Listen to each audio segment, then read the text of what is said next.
Hello everyone. Welcome to Frightening Tales. I know many of you enjoy listening to these videos as you fall asleep.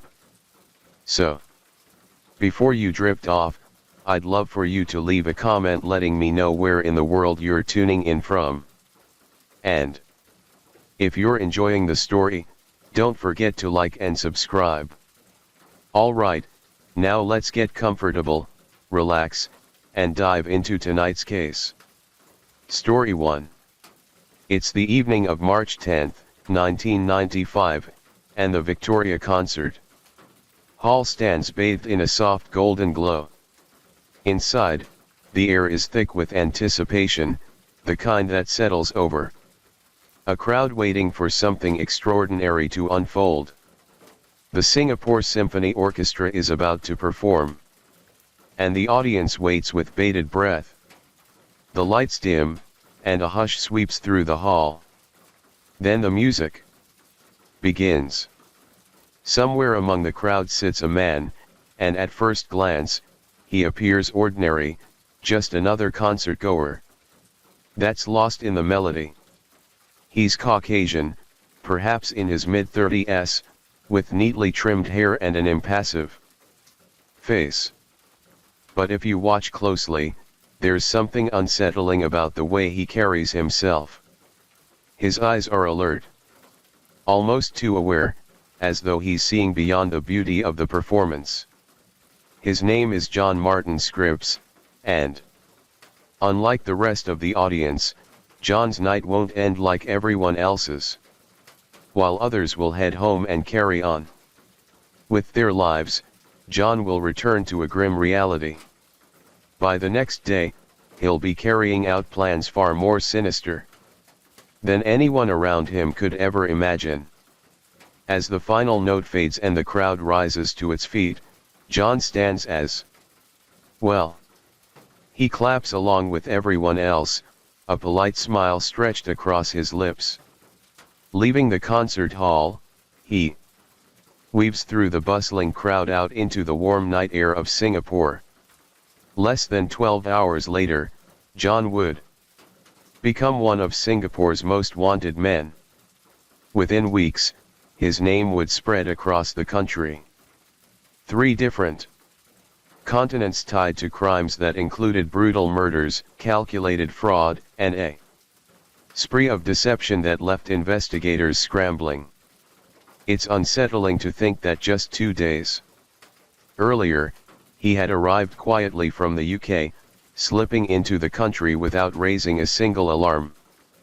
But only hours after the concert, this very man would be dragging a heavy, blood-stained suitcase to the banks of the Singapore River. With a final shove, he'd send its grisly contents into the dark, churning waters below. The real question is, what happened in those short 48 hours to bring him to this point? How did a seemingly innocent evening at the symphony become the prelude to a chain of events so shocking and unimaginable? What's even more troubling is that this case almost went undiscovered. John Martin Scripps had come alarmingly close to slipping through the cracks and escaping justice. But fortunately, as it often does, the truth would eventually emerge. When the world learned the full extent of his crimes, Scripps gained infamy, collecting several chilling nicknames. The most notorious of them all was the Garden City Butcher. You're listening to Hands, an Asian true crime podcast brought to you by One Up Media. This episode may contain sensitive details and graphic imagery. Listener discretion is advised. It was March 8, 1995. The humid air of Changi Airport buzzed with the energy of travelers. People rushed from terminal to terminal, the sounds of announcements echoing over the loudspeakers. Amid the bustling crowd stood George Lowe, a South African chemical engineer in his early 30s. He had traveled from Johannesburg to Singapore with a straightforward goal to hunt for affordable electronics and enjoy his first visit to the vibrant city. Before leaving Johannesburg, George Low had carefully laid out his travel plans to his wife, Vanessa, who at the time worked as an airline employee. He assured her that he would call as soon as he checked into his hotel in Singapore, saying, "If you don't hear from me on March 10th, it means I've managed to get a seat on the plane and will be back in South Africa on the 11th. But if I do call on the 10th, it means I couldn't get a seat and will return on the 12th." Vanessa agreed, but couldn't help feeling worried. The love of her life would soon be thousands of miles away. And in an era when international phone calls were costly, all she could do was wait anxiously for his call. However, when Low landed at Singapore Changi Airport on the morning of March 8, his plans took an unexpected turn. He was approached by a man named Simon Davis, who struck up a friendly conversation. Davis spoke with an easy charm, mentioning his own interest in electronics, which immediately created a sense of familiarity between the two men. The conversation flowed effortlessly from one topic to the next, as if they had known each other for more than just a chance meeting at the airport. As the two men talked, it wasn't long until the discussion shifted to something practical: accommodation. Davis asked if Low had already arranged his hotel stay in Singapore, and Low confirmed that he had. Davis then proposed an idea. If Low was willing, he'd be happy to share the hotel room and split the cost evenly. It was a reasonable offer, and Davis, who appeared harmless, seemed trustworthy enough. They were both of similar age, both Caucasian and both first-time visitors to Singapore. With so many shared details, Low had no reason to be suspicious. Just two tourists trying to save money and make the most of their time. What could possibly go wrong? They hailed a taxi together, chatting as they made their way to the Riverview Hotel. It was a decent establishment, well situated and offering great views of the Singapore River. And as the city's vibrant lights streamed past the windows of the cab, Low likely felt reassured by Davis's company. Upon arriving at the hotel, they stepped into the cool, softly lit lobby. Davis took charge of the check-in process, effortlessly signing his name alongside Low's on the registration form. Everything appeared straightforward, and within minutes they were making their way to room 1511, ready to settle in. On the surface, their arrangement was perfectly logical. Two travelers sharing a room to save money. But beneath the veneer of convenience and casual camaraderie, a sense of unease lingered, almost imperceptible. The door to room 1511 clicked shut, signaling a brief moment of rest for Low before he set out to explore the vibrant city. But for Davis, it marked the beginning of something else. His new roommate, Simon Davis, wasn't who he claimed to be, and his entire conversation with George was built on lies. His real name was John Martin Scripps, a man with a dark past and even darker intentions. John was born on December 9, 1959 in Hertfordshire, England, a place just outside of London. He was the youngest child of Leonard and Jean Scripps. His father, Leonard, was a lorry driver, and his mother, Jean, worked as a barmaid. John was raised in a modest working-class household. From an early age, he experienced long stretches of travel, often accompanying his father on road trips in the lorry. He had developed a strong bond with his father, Leonard, who despite his gruff exterior, provided a sense of stability and security in Jay's young life. But everything changed when John was just 9 years old. In 1969, Leonard Scripps tragically took his own life, an event that shattered John's world. The loss left a lasting scar and John struggled to cope. His performance in school suffered, and the curious, adventurous boy he once was became a troubled teenager. He faced extreme difficulties with reading and writing and was later diagnosed with dyslexia, which made school an overwhelming and frustrating experience. By the age of 15, John had dropped out, unable to fit into the academic world that seemed stacked against him. In the years that followed, John found himself overwhelmed by mounting troubles. Desperate for a way out, he turned to one of the few things that had once brought him joy and connection with his late father: travel. Traveling became his way of life, a means of outrunning his grief. To sustain himself, he took up odd jobs, sold antiques, and did whatever he could to keep moving. The sense of freedom was intoxicating, but it developed a sense of isolation that would follow him for years. It wasn't long before John realized that this life of constant movement came at a cost. In May of 1974, at just 14 years old, John faced the Highgate Juvenile Court, convicted of burglary. But the punishment, a 12-month conditional discharge and a £10 fine, was a light sentence, hardly enough to deter him. By August 1976, he had already been arrested 3 more times for theft, displaying a growing pattern of criminal behavior that was only getting worse. The court's light punishment did little to set him on a different path. Reports suggest that John had committed these petty crimes in order to fund his travels. But the offenses didn't stop there.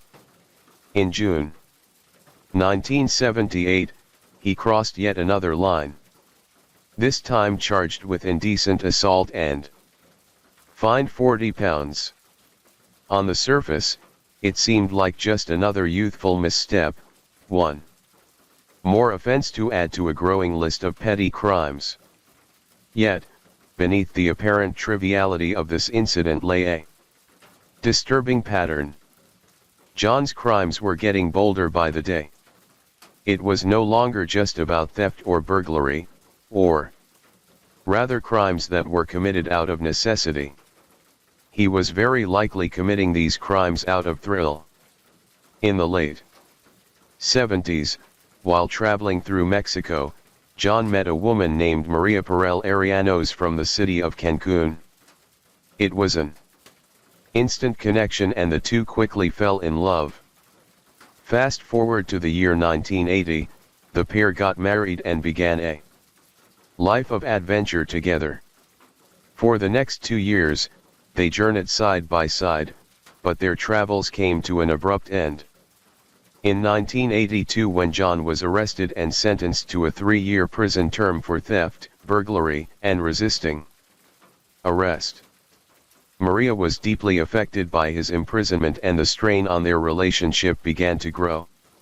According to the records, she had no idea what John's real occupation was before his conviction. He had told her he was involved in the import and export business, but in reality, he was a full-time criminal surviving off a series of petty crimes. Despite the betrayal, Maria's love for John compelled her to give him another chance. She pleaded with him to turn his life around and leave crime behind for good. But instead of turning things around for the better, John only spiraled deeper into trouble. In the UK, there is a program designed for non-violent offenders that allows them to return home for a few days to visit their families before completing the remainder of their prison sentence. The purpose of this program is to help inmates reintegrate into society, offering them a chance to reconnect with loved ones and start preparing for a life beyond prison. It was June of 1985 and John was one of the few inmates who were granted this privilege. Just months before he was set to finish his sentence, he received permission to go home and spend time with his family. But instead of using this opportunity to turn his life around, John had other plans. Seizing the chance to escape, he disappeared during his home leave and quickly returned to his old ways, committing another burglary almost immediately. This fresh crime earned him an additional 3 years in prison. By then, Maria had reached her limit. Heartbroken and unable to cope any longer, she filed for a divorce. Not long after, she remarried. This time to a police constable named Ken Cold. Prison records suggest that John was an exemplary inmate. He maintained good behavior, never caused trouble with the prison staff, and generally followed the rules. This earned him the rare privilege of a second home leave to visit his family, even though he had previously escaped during a prior leave. Just as he was about to embark on this second visit, however, John learned that Maria had remarried. The news of her union with a police constable filled him with rage and a deep sense of betrayal. Consumed by anger, he sought revenge, using the opportunity to steal some of her new husband's clothing during his home leave. It wasn't until Maria eventually divorced again and returned to her hometown that John's fury finally began to subside. Once he had completed his extended prison sentence, John made a drastic change. He legally dropped the name Scripps and began a new chapter as John Martin. On the surface, it appeared as though he was trying to shed the troubled identity he had built over the years, perhaps hoping for a fresh start and a chance to leave his criminal past behind. But this move was never a bid for redemption. It was to prepare for something even darker. Under his new identity as John Martin, he quickly became involved in drug trafficking, smuggling heroin between Asia and Europe for an organized syndicate. It wasn't long before his illegal activities drew the attention of authorities. In 1987, he was arrested at Heathrow Airport, caught red-handed with drugs in his possession.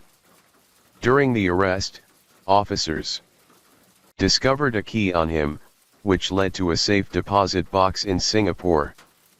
Inside they found 1.5 kilograms of heroin valued at over $1 million US. In 1988, John was handed a 7-year prison sentence for drug trafficking. However, his time behind bars was far from uneventful. He made multiple escape attempts and in 1992, he even managed to break free for a short time before being quickly recaptured. These repeated offenses prompted the court to add another 6 years to his sentence, meaning he was expected to stay locked up until the year 2001. But, as we know, things didn't turn out that way. John was eventually transferred to a prison on the Isle of Wight, a small island situated along the English Channel. There, he once again established himself as a model inmate. He was also enrolled in programs designed to develop his technical skills, starting with simple tasks like dishwashing and general cleaning. He eventually trained as a butcher under the guidance of an experienced prison caterer and an inmate who had been a professional butcher. He mastered the art of slicing and breaking down raw meat. His precision and efficiency did not go unnoticed. Fellow prisoners and even the prison staff were impressed by how quickly he excelled at his craft. but no one could have guessed that the butchery skills he honed behind bars would later be used for something far darker. In 1995, John Martin, who was under the alias Simon Davis, entered the Riverview Hotel with George Lowe.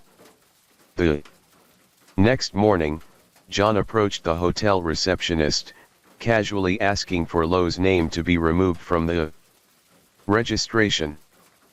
He claimed that he felt uncomfortable because Lowe was a homosexual and had made unwanted advances towards him while he was asleep. But in reality, George Lowe was no longer in any position to leave. John Martin Scripps, known to his unsuspecting companion as Simon Davis, was no longer the friendly traveler he had pretended to be. And for George Lowe, the South African tourist who had innocently agreed to share the room, he could not have imagined the horror that awaited him. With a calculating calm, John made his move. What happened next was a brutal, calculated act of violence. As the life drained from his victim, John wasted no time. The man who had once been a model inmate, learning butchery skills in prison, now applied those same techniques to a grisly purpose. Using knives he had brought with him, he dismembered George Lowe's body, separating the limbs at the joints and methodically cutting through flesh and bone. As he worked, the hotel bathroom resembled a makeshift slaughterhouse with blood splattering the walls and even the ceiling. Once the dismemberment was complete, John meticulously cleaned the scene. He likely spent hours ensuring no evidence would tie him to the murder, scrubbing away any trace of blood, and disposing of any soiled linens. The severed parts of George's body were then carefully wrapped in plastic and put in a suitcase. By the time the sun rose over Singapore, John had already begun covering his tracks.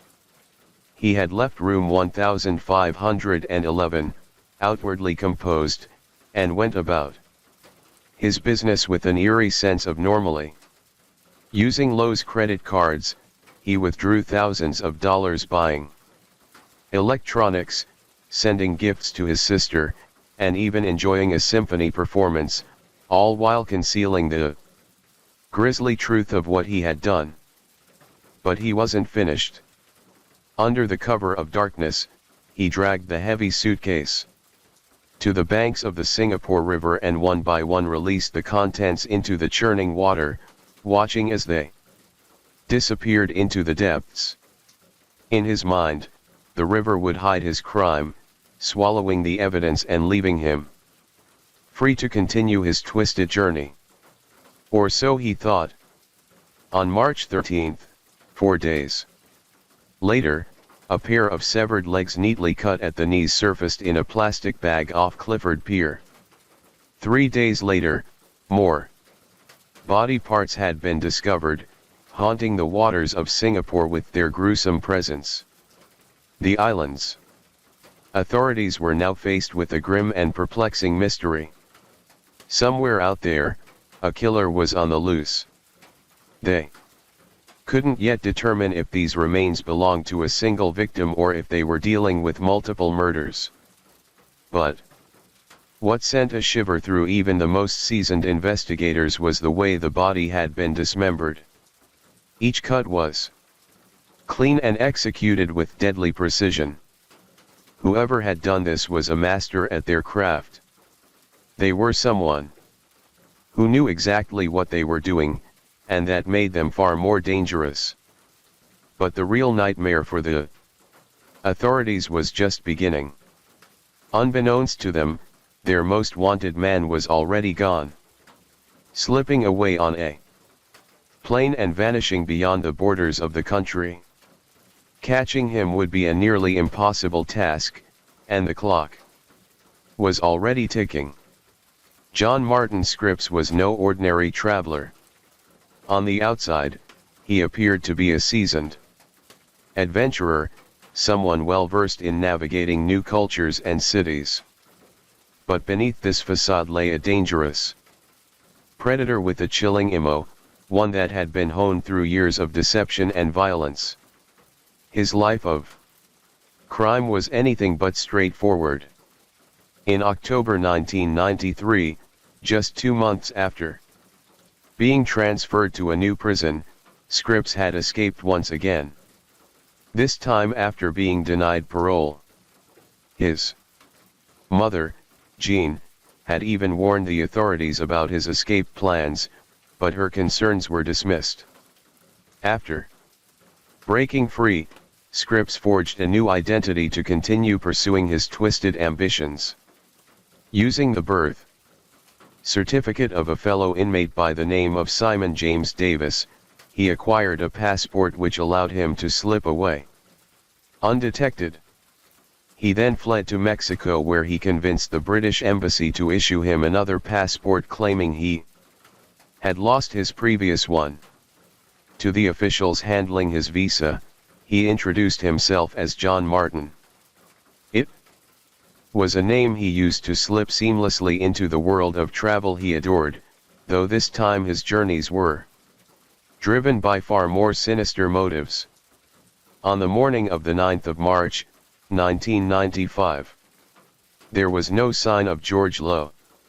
Scripps had gone down to the front desk and instructed the hotel receptionist to delete Lowe's name from the room registration system. The staff, unaware of the horrifying truth, did so without question. Now in possession of Lowe's credit cards and personal belongings, Scripps used it to fund his travels. Starting with a visit to a DBS Bank branch at Raffles City Shopping Center, where he withdrew a staggering $6,000 in a single transaction. Over the next few days, he would make additional withdrawals totaling $2,400 from Lowe's account. But Scripps wasn't content with just the cash. He indulged in luxuries that spoke to his growing confidence. Using the stolen credit card, he purchased a videotape recorder and even mailed it to his sister in England. He also treated himself to a pair of Nike Alpha Trainer shoes worth $180. A purchase that reflected his appetite for extravagance. Then on March 11, 3 days after the murder, Scripps visited a travel agency on Anson Road. There, he wired over $12,000 to one of his bank accounts in San Francisco that was under the alias John Martin. That same evening, he paid cash for a return ticket to Phuket via Bangkok and left the country at 7 p.m. If John Martin Scripps had been a sensible man, he would have taken this moment to disappear completely. He was already on a plane with passport in hand, so it would have been the perfect opportunity to vanish into the distance and possibly evade capture forever. But for John, it seems that it wasn't enough. The murder of George Lowe was just the beginning, and he was only getting started. Canadian tourists Sheila May DeMau and her son Darren John DeMau had always been close. As a dedicated administrator at the Pacific Christian School in Victoria, Canada, Sheila devoted her days to ensuring her students had the best possible educational experience. Her son Darren was a bright and enthusiastic college student eager to explore the world and soak in new adventures. The bond between mother and son was unbreakable. And in 1995, they set off together on a long-anticipated holiday to Thailand. Darren arrived first in Bangkok, filled with excitement and anticipation for the journey that lay ahead. It was his first time in Southeast Asia, and the allure of new experiences fueled his sense of adventure. Sheila soon joined him during his spring break, and now the mother and son were ready to begin their holiday. On March 15, 1995, they took a short flight from the capital Bangkok to the island of Phuket. They were excited to explore this tropical wonderland. But they were not alone. Seated in the same row as them on the plane was a British man who introduced himself as John Martin. The encounter seemed innocent enough, and John stirred up a friendly conversation. What the damouts couldn't have known was that John Martin was merely an alias. The man chatting amiably with them was in fact John Martin Scripps, an experienced killer, who just a week prior had gruesomely murdered, dismembered, and robbed a South African tourist in Singapore. This meeting with the dam now seemed like a chance encounter, but for Scripps, it was all part of a carefully constructed plan. As they exchanged pleasantries, Scripps continued to weave his facade of a fellow traveler, and soon they agreed to stay at the same hotel. Upon landing in Phuket, the trio made their way to Niles Marina Inn, a quaint hotel with a beautiful view of the Andaman Sea. Sheila and Darren checked into room 43, while Scripps was assigned room 48 right next door. It seemed like an ordinary arrangement, a mother and son on vacation, sharing a hotel with another friendly tourist. But this would be the last time anyone would see Sheila and Darren alive. The morning of March 16, 1995 began like any other with Sheila and Darren sharing a hearty breakfast as they discussed their plans for the day. But a couple hours later, around 11 a.m., Scripps approached the receptionist at the inn, requesting to move into room 43. He explained that Sheila and Darren had suddenly departed, and assured the staff that he would settle their bill. Without any concerns, the receptionist agreed to his request. From that moment on, Sheila and Darren were never seen again. Their sudden disappearance had raised no immediate alarm, and the days quickly slipped by. It wasn't until their family in Canada grew increasingly worried that the investigation into their whereabouts began. You see, Sheila had a pattern of staying in touch, and when communication had stopped entirely after March 15, her family sensed that something was wrong. In response, they reached out to the authorities in Thailand, desperate for answers. And 5 days later, the first grim discovery was made. But before we reveal what it was, there's been a breakthrough in the investigation of George Low. Back in Singapore, a passerby had come across a plastic bag floating near Clifford Pier only to discover that it contained human remains. Inside were a pair of legs cleanly severed at the knees. As authorities continued their search, they uncovered more body parts, a pair of thighs, and a torso, but the rest of the body were never found. It wasn't long before the investigation linked these gruesome discoveries to John Martin Scripps and the murder of George Low. The connection began when the South African High Commission expressed concern over Low's sudden disappearance. He had arrived in Singapore on March 8, but soon after he seemed to vanish without a trace, prompting his wife, Vanessa, to raise the alarm.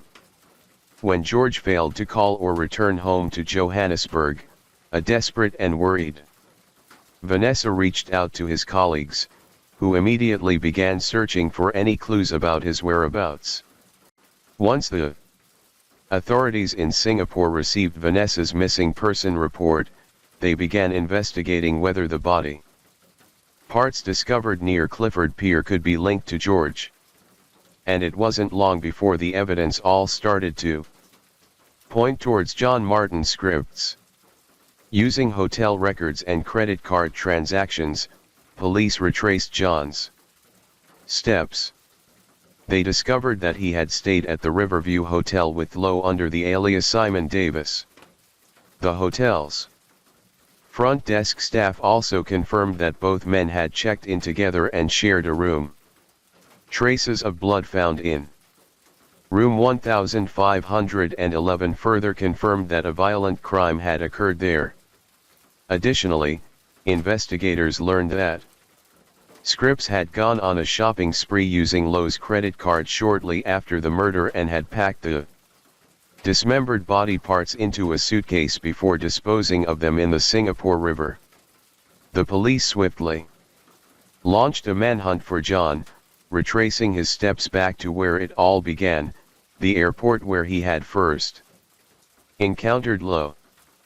But around the same time, authorities in Thailand made a horrifying discovery. On March 19, 1995, the Royal Thai Police, who had been investigating the disappearance of Canadians, Sheila and her son Darren, stumbled upon two human skulls inside a disused tin mine in Phuket's Kath district. The remains were so badly decomposed that they couldn't be immediately identified, and it would take weeks for forensic experts to confirm that the remains belonged to the mother and son. But the horror doesn't end here. Just days later, more dismembered body parts, a torso, arms, and legs were found along Ban Nha Trang Road, nearly 10 kilometers from the original site. The remains were believed to be Sheila's, while the rest of Darren's body was never recovered. Investigators eventually constructed a chilling timeline. Sheila and Darren were last seen alive on the morning of March 15. The same day Scripps requested to change his room. This key detail pointed to Scripps as the one who had brutally murdered the mother and son, dismembered their bodies, and scattered their remains like discarded trash. However, by the time authorities began their pursuit, Scripps had already fled Thailand. Shortly after taking 3 innocent lives, he would have seized the chance to disappear for good, to vanish into the shadows forever, right? Well, it turns out that while Scripps was a ruthless and brutal killer, he wasn't exactly a criminal mastermind. In an unexpected turn, he was on a flight headed straight back to Singapore where the police were waiting for him at the airport. On March 19, 1995, John Martin Scripps was swiftly apprehended. Right as he landed in Changi Airport, he had arrived in Singapore under the alias Simon Davis, an identity already flagged by police after it was used to check into the Riverview Hotel with George Lowe. In his possession were 5 forged passports, including those belonging to Lowe and the Damudes, irrefutably linking him to the murders. Each passport had been tampered with, Scripps replacing his victims' photos with his own. Alongside the forged documents, authorities discovered tools in his luggage that were disturbingly consistent with those needed to dismember a body, such as knives and a hammer. With Scripps now in custody, the investigation into the gruesome murders of the Damudes and George Lowe was nearing its conclusion. However, this was just the beginning of many disturbing truths that would soon emerge about the man. News of John Martin Scripps, dubbed the tourist from hell, had spread rapidly across Singapore and soon gained international attention. This prompted investigators from the UK, Mexico, and the US to re-examine cold cases involving missing people and dismembered remains. Authorities in Scotland linked Scripps to the disappearance of 2 men from South London, Timothy McDowell and William Shackle. McDowell had vanished in Blyth, and while police found dismembered remains, they couldn't definitively identify him. However, a suspicious 21,000 transfer from McDowell's account to Scripps raised alarms. Shackle was also reported missing in Mexico after financial records showed he had cashed travelers' checks. But despite the Circumstantial evidence, authorities were unable to definitively link Scripps to his disappearance. Meanwhile, John Martin Scripps' time in custody wasn't without drama. Records state that he smashed a glass panel in the interview room and tried to harm himself, perhaps overwhelmed by the realization of his crimes and fear of the impending consequences. He was promptly taken to hospital for treatment. And now there was no escaping his fate. His trial for the latest murder was just around the corner and justice was closing in. By November 1995, the trial had reached its final phase. The prosecution's case was airtight. Scripps had intentionally killed George Lowe, dismembered his body, and disposed of the parts with chilling precision. The same gruesome method had also been employed on victims Sheila and Darren Damath in Thailand. At the end of the hearing, the judge delivered a merciless verdict, saying, "I am satisfied beyond a reasonable doubt that Scripps is guilty of murder." John Martin Scripps was sentenced to death by hanging. Scripps had initially announced an intention to appeal on November 15, but inexplicably withdrew it just days before the hearing in January. He even refused to petition for clemency, calmly stating that he was impatient to be executed. In the days leading up to his execution, Scripps penned a series of haunting notes, but his dyslexia was evident in the sheer amount of misspelled words. He writes, according to the records, the night before his execution, John had a vivid dream of taking his own life and woke up in tears, calling out for his mother. Reports state that his mother expressed her anguish, blaming the judicial system for turning her son into what he had become. But despite her grief, the British government chose not to intervene. On the early morning of April 19, 1996, Scripps was served his last meal, pizza and hot chocolate. Then he was led to the gallows, becoming the first British national to be executed in Singapore since the nation's independence in 1965. Story 2. It was January of 1961 on an ordinary evening along a quiet street in Manila. Rows of houses stood side by side and many were silent and still where families settled into their routines. But inside one particular house, things were different. Inside the house was a man named Pablo Cabading, 45 years old, with a presence that seemed to fill every room. He was married to Asunyan, his wife of the same age, and together they had a 24-year-old daughter named Lydia.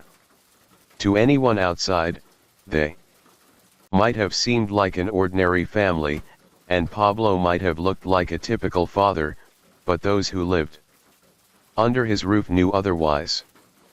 Pablo was not a man to be crossed, and he ruled the household with an iron will. His rules were strict, and he expected every member of his family to follow them without question. He wasn't just the head of the house, he was its law.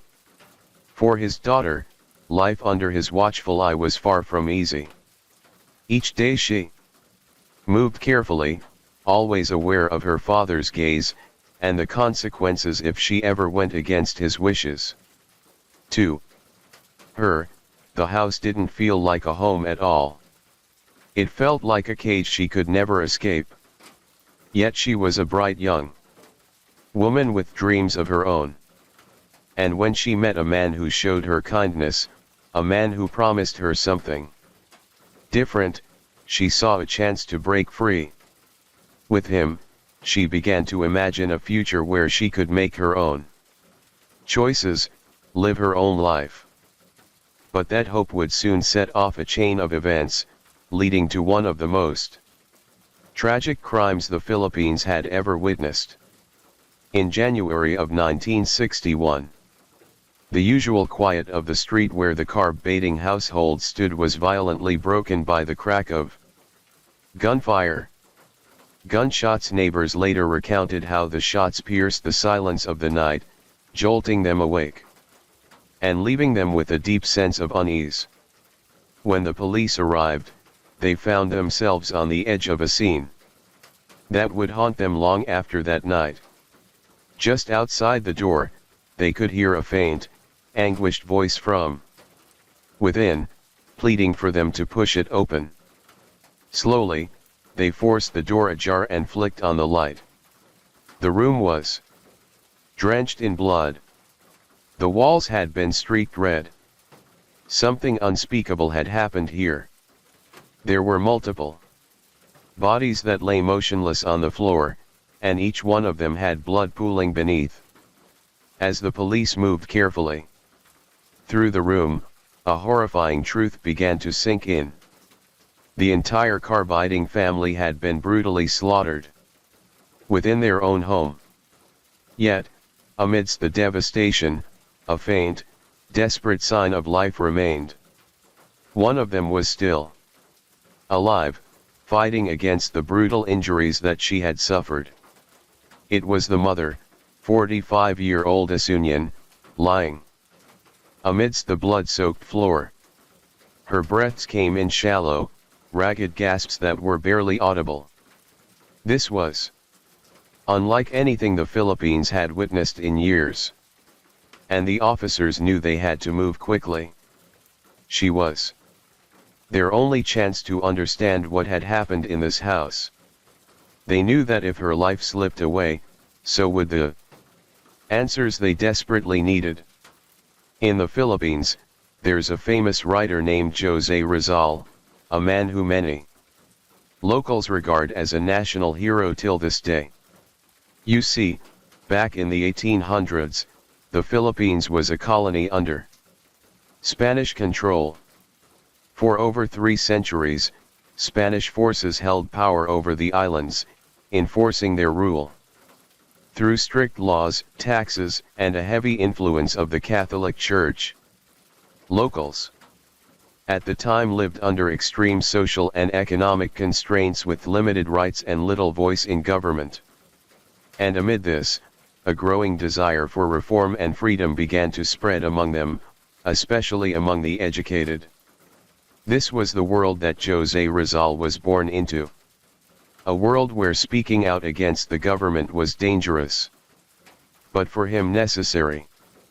Jose Rizal was originally trained as an eye doctor, but he would later go on to become one of the Philippines' most influential writers and thinkers. In 1887, he published his first novel named Nalay Matanhair, which boldly exposed the injustices and abuses suffered by Filipinos under Spanish rule.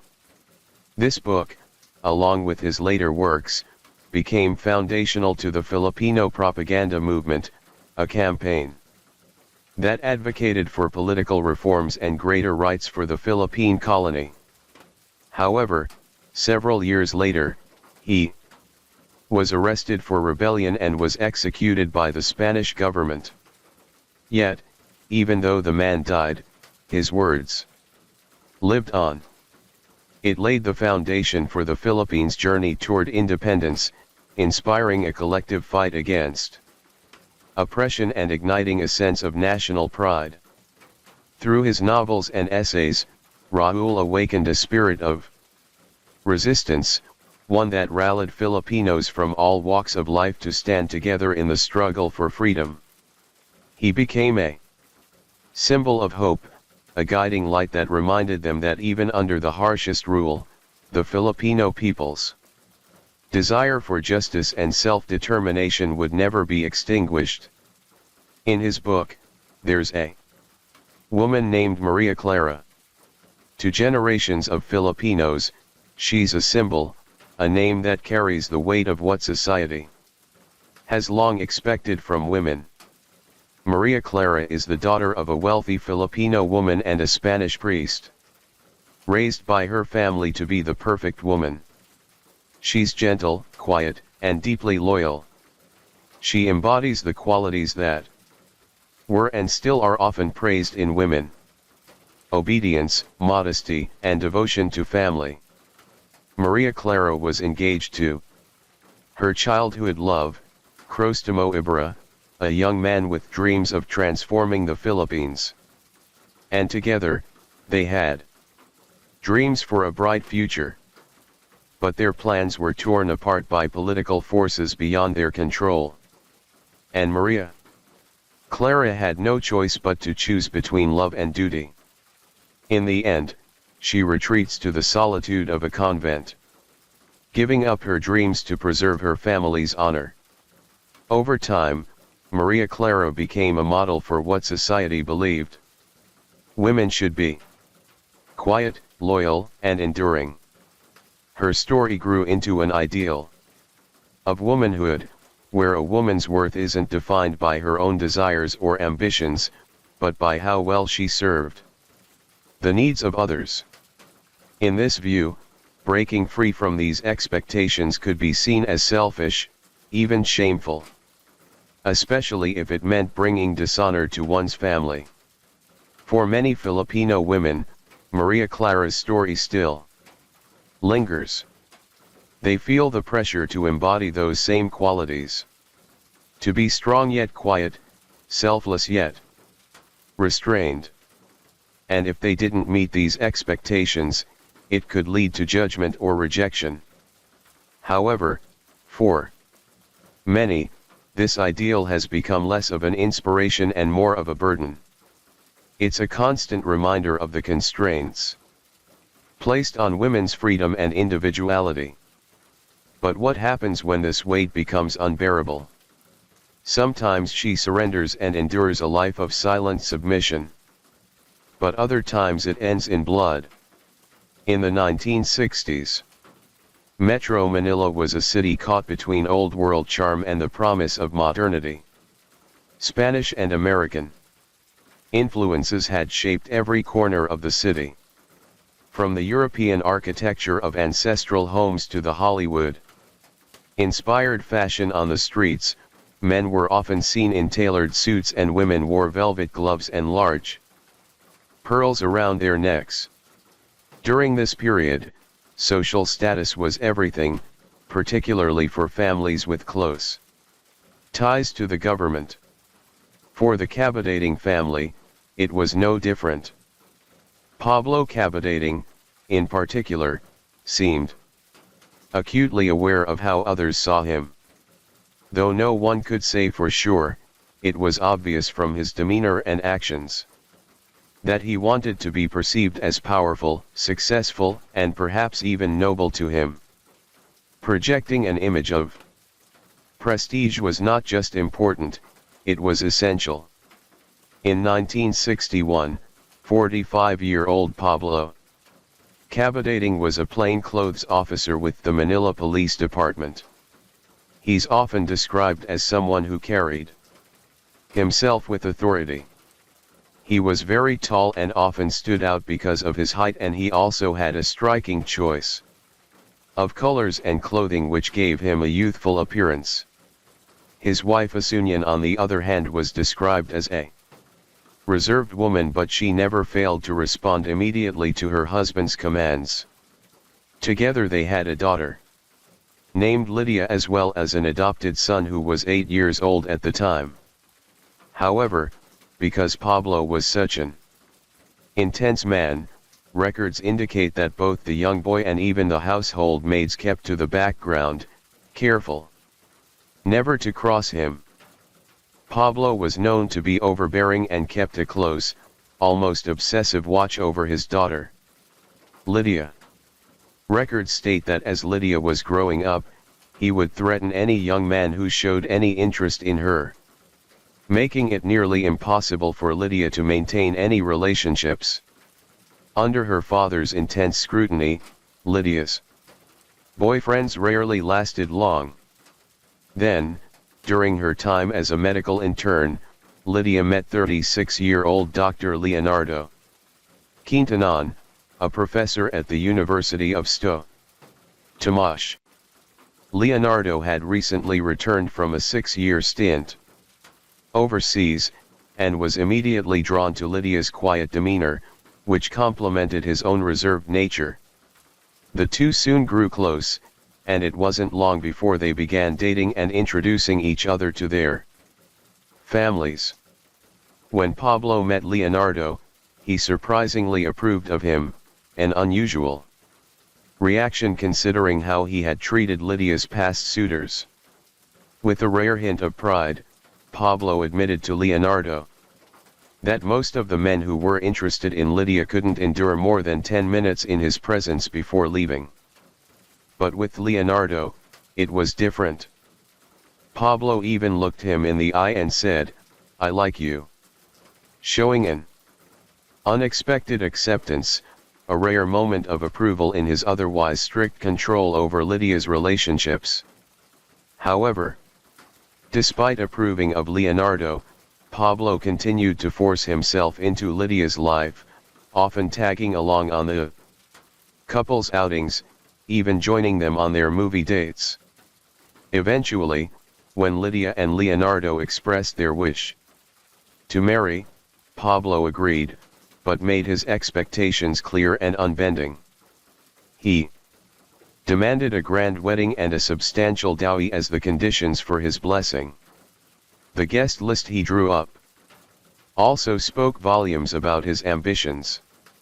He invited prominent figures, including the wife of a powerful governor and a rising senator named Ferdinand Marcos, who would eventually become the country's president.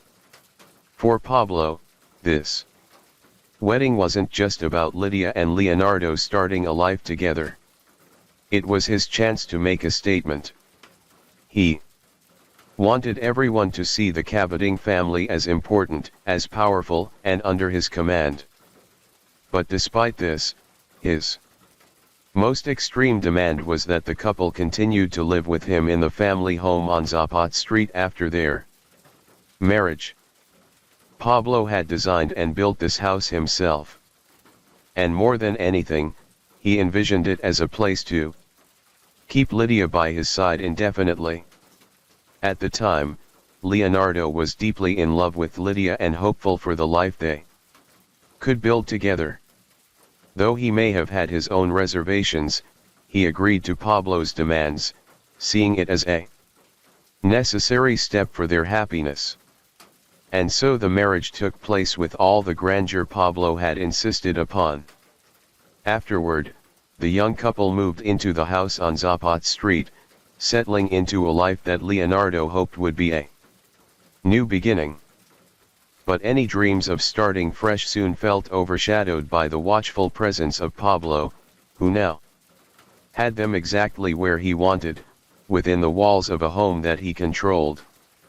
Lydia and Leonardo's marriage was meant to be a fresh start, a step toward freedom from her father's control. But it quickly became clear that Pablo had no intention of letting go. Leonardo had underestimated the extent of his father-in-law's grip on the family and, living in the house on Zapat Street, he soon realized why Lydia had always been so secretive about her personal life. Pablo's influence wasn't just strong, it was suffocating. Records say that late one evening, Leonardo arrived at his family's home in Manila, visibly shaken. His car had broken down and he was frantic to get back to Zapat Street in Makati as quickly as possible. His brothers Jean and Analo were taken aback. It was just a car problem. So why the panic? Well, Leonardo explained that his father-in-law Pablo had strict rules.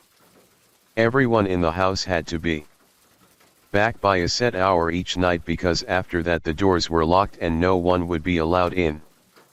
Understanding the seriousness in his brother's tone, Jean immediately offered to drive him. The drive down would take about 40 minutes, but by the time they arrived at Zapat Street, the house was already dark and the gates were locked tight. Leonardo, unwilling to give up, rushed to the gate, gripping the railings and shaking them vigorously, hoping to wake someone inside. His voice echoed through the quiet street as he called out, pleading for someone to let him in. But the house remained silent and unresponsive. Watching his brother plead helplessly at the gate stirred a quiet anger in Jean. After half an hour, it became clear that no one was coming to open the door. Reluctantly, the two brothers returned to Manila. The next morning, Leonardo went back to Zapat Street only to be met with Pablo's smug, taunting expression. Despite Leo's explanation about his car breaking down, Pablo didn't believe him. Instead, he looked at Leo with disdain and made a pointed remark, suggesting he'd probably just been out wasting time on something trivial, like watching a basketball game. The comment struck a nerve. Leonardo could feel his patience slipping away, his frustration building as he realized how little his father-in-law respected him. This was the final straw. And now a quiet anger stirred in Leonardo as he grasped just how deeply Pablo's control was woven into every corner of their lives. It became clear to him at that moment that something had to change.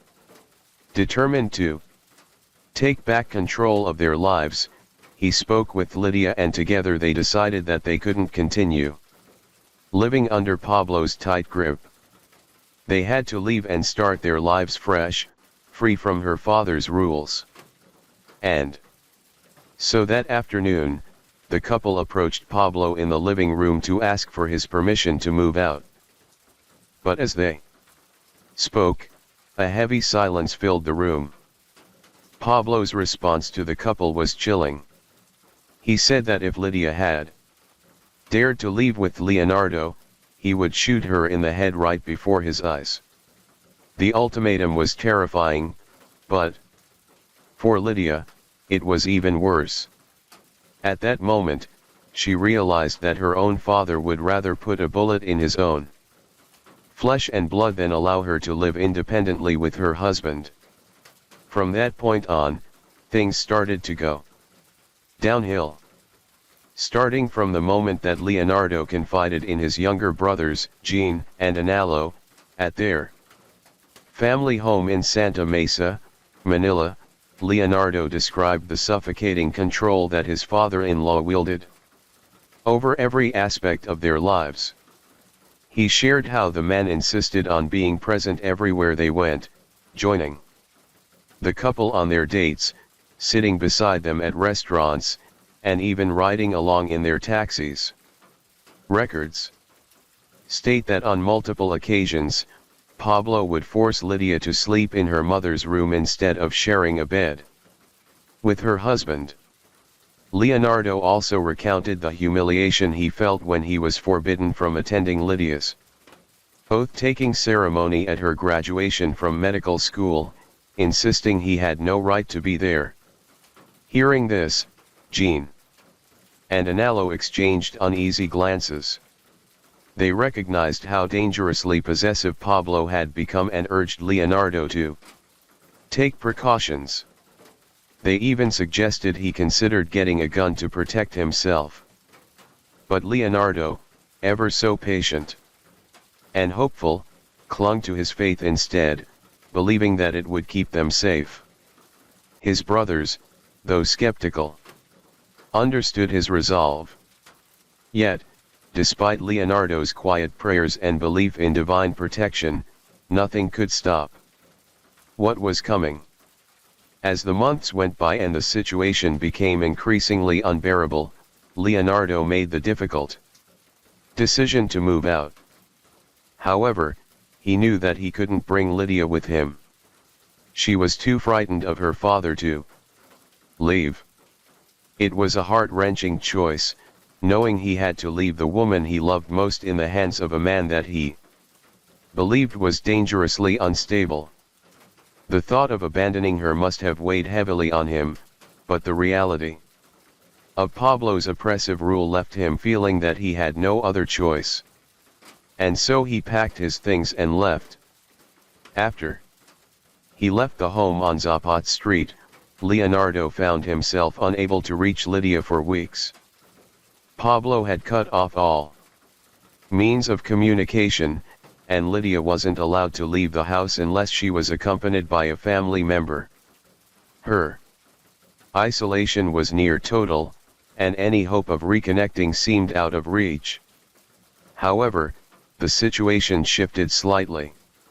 When Leonardo had learned that Lydia started working at a hospital, giving her a rare glimpse of freedom. Seizing this chance, Leonardo went to visit her, desperate to reconnect. But his hopes were quickly dashed when he arrived, only to find Pablo there, ready to stand between them once again. The records don't explicitly state what happened that day when Leonardo tried to visit, but it's assumed that he wasn't allowed to speak with her and was forced to leave. Undeterred, Leonardo returned the next day, but he was met with heartbreaking news. Lydia had quit her job at the hospital. It's likely that Pablo had forced her to quit and taken her elsewhere, once again, tightening his control over her life. One day, Leonardo finally received news that was both joyful and heartbreaking. Lydia was pregnant. The idea of starting a family with her should have been a moment of pure happiness. Yet that joy was quickly overshadowed by the reality of Pablo's looming influence. Leonardo couldn't help but imagine the iron grip Pablo would try to exert over their child, over their family, crushing any dreams of freedom. However, he was still more determined than ever to support Lydia in any way he could. When Leonardo made his way back to the house on Zapat Street, he found Lydia standing in the backyard. Approaching her, he handed her some money for prenatal care, but he could feel the oppressive weight of Pablo's presence even though he wasn't in the house. Lydia, visibly anxious, shook her head and refused to take the money directly. Instead, she asked Leonardo to send it through the mail, fearing the consequences of being caught accepting his help. Leonardo agreed, but when he mailed the check, it came back to him unopened. He tried again, and each time the check returned to his address in Santa Mesa. This was more than just a rejection. It was Pablo's way of sending a message, a declaration of absolute control. He alone would decide what was best for Lydia and their unborn child, and anyone who tried to interfere would be pushed aside, including the father of the child. After some time, Leonardo received a desperate phone call from his wife. Her voice was frantic as she begged him to come and take her away. Without a moment's hesitation, Leonardo rushed to the house on Zapat Street, where he managed to get Lydia out. Putting her in the car, he drove her towards his home in Cavite, determined to keep her safe from her father's unrelenting control. During the journey, Leonardo called his brothers in Santa Mesa, urgently instructing them to protect their mother. In Leonardo's mind, he couldn't predict what would happen next, but he knew his father-in-law was capable of extreme measures. He likely felt a deep sense of urgency, knowing he had to do everything possible to keep his loved ones safe. A few hours later, a taxi came to a slow stop in front of the family's residence in Santa Mesa. The car door creaked open and out stepped Pablo. The tension was palpable, and his arrival felt like the first dark cloud of an approaching storm. Chaos and confrontation was surely about to unfold. Pablo walked toward the gate, and following closely behind was his wife Asunción. Immediately, Pablo began shouting through the gate, demanding that their daughter be returned. In response, Leonardo's younger brothers hurried out to try to defuse the situation and reason with them, explaining that Lydia wasn't there. She was with Leonardo. However, Pablo was unconvinced and started to grow more furious. Turning around, he walked back toward the taxi, opened a box, and pulled out a submachine gun. Aiming it directly at Jean, he threatened to shoot everyone if his daughter wasn't summoned immediately. With the gun pointed at his face, Jean desperately tried to calm Pablo down, suggesting they move inside to avoid causing a scene in the street. Reluctantly, but ever aware of his public image, Pablo lowered the gun, but made his intentions clear. The family had until midnight to bring Lydia back. If she wasn't returned by then, they'd better have the place guarded by the police. As Lydia's parents left, Jean immediately got into his car and made his way to Cavite.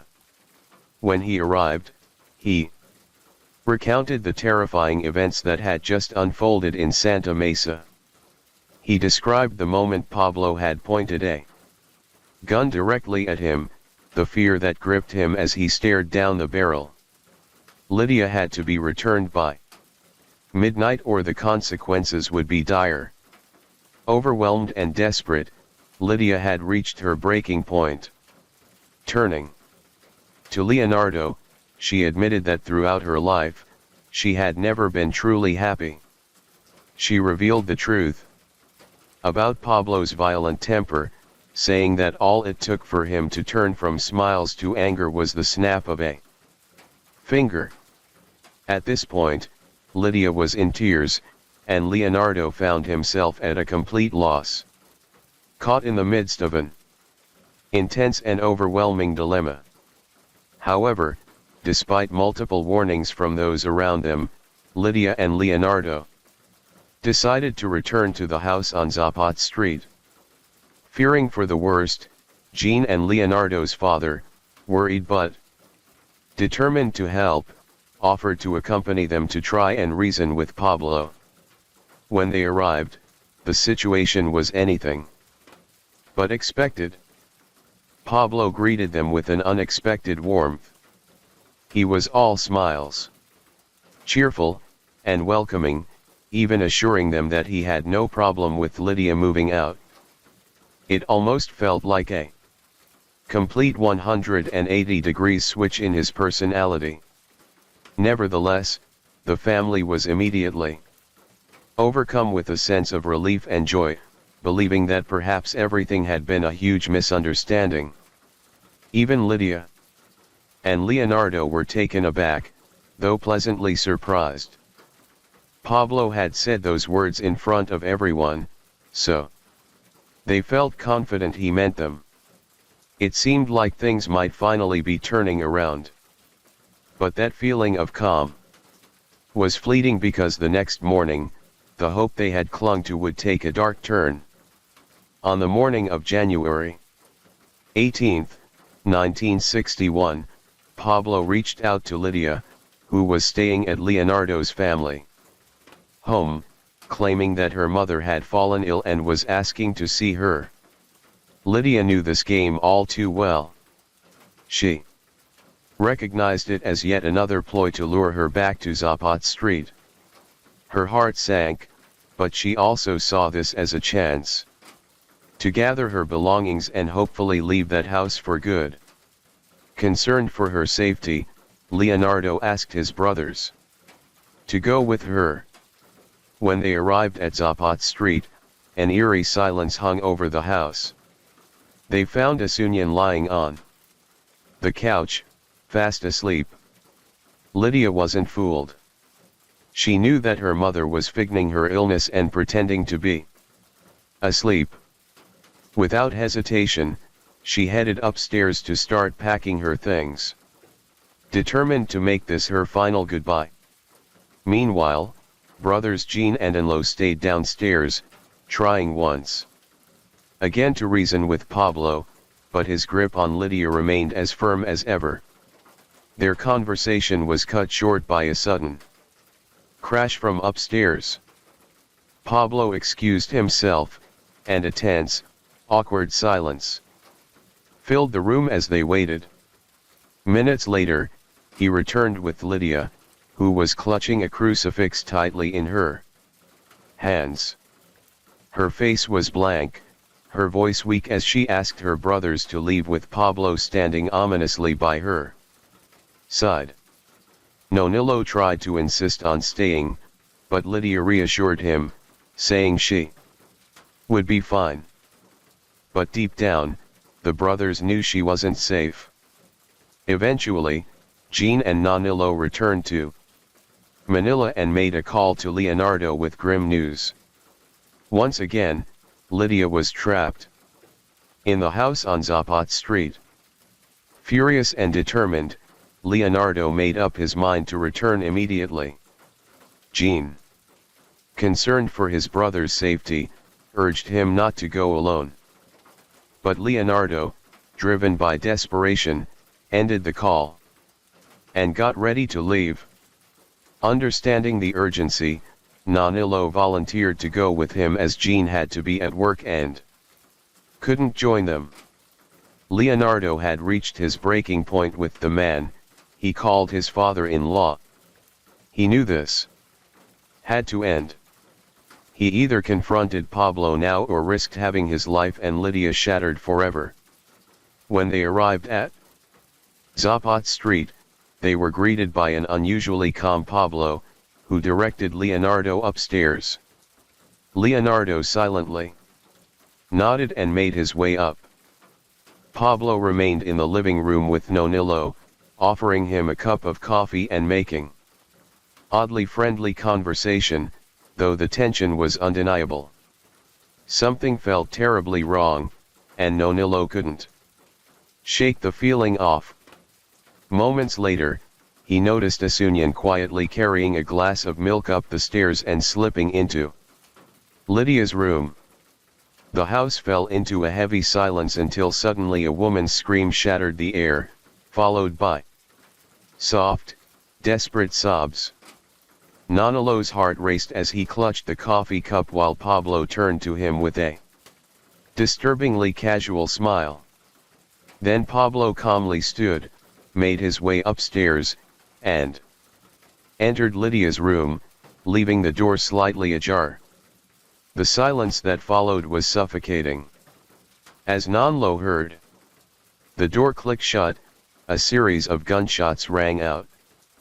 In a blur of panic, Nonillo jumped to his feet and bolted out of the house. He didn't look back. He didn't have to. Something horrific had just taken place in that room, and he knew he needed to get help as fast as possible. When the police arrived at the house on Zapat Street, they found it locked and disturbingly silent. Forcing their way inside, the officers stepped up the stairs and into Lydia's room. The entire area had been soaked in blood, and the air was heavy with the acrid smell of gunpowder. In the center of the chaos lay the bodies of Leonardo Katanan and Lydia Cabading, their hands still clasped together in a final embrace. Both Leonardo and Lydia were dead, having been shot right in the chest. Nearby, Pablo Cabading's lifeless body rested on his daughter's bed with a gunshot wound to his head. The officers also found Lydia's mother, Asunyan, gravely wounded, but miraculously still alive. She had been shot in the chest and stomach with the gun lying only a few inches from her feet. Asunyan was rushed to the hospital for emergency surgery and miraculously she survived. Asunyan's testimony was the key that helped police reconstruct the horrific events of that night. On that fateful day, in one final violent outburst, Pablo confronted Lydia and Leonardo in the room as they prepared to leave Zapote Street for good. Consumed by rage, He pulled out a gun and shot Leonardo first, then turned the gun on Lydia as she tried to shield her husband. Even this was too far for Asunyan, and she screamed as she attempted to stop him. However, she too became a target of her own husband's fury. Finally, Pablo ended the bloodshed by turning the barrel of the gun on himself and pulling the trigger. In the years that followed, the story of the Cavitating family was immortalized in Philippine literature and cinema.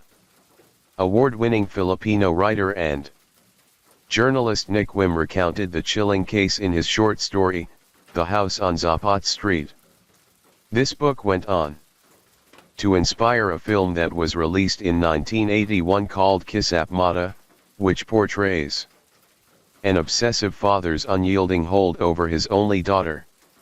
Kismata is still considered one of the greatest films in the country to this day, but it was groundbreaking at the time as it was the first film to ever depict incest on screen. Critics have noted that the director had subtly implied a deeply disturbing relationship between the father and daughter, a detail that many believe was central to Pablo's descent into insanity. Nick Wen, the author of the book that inspired this film, supported this by revealing a chilling detail.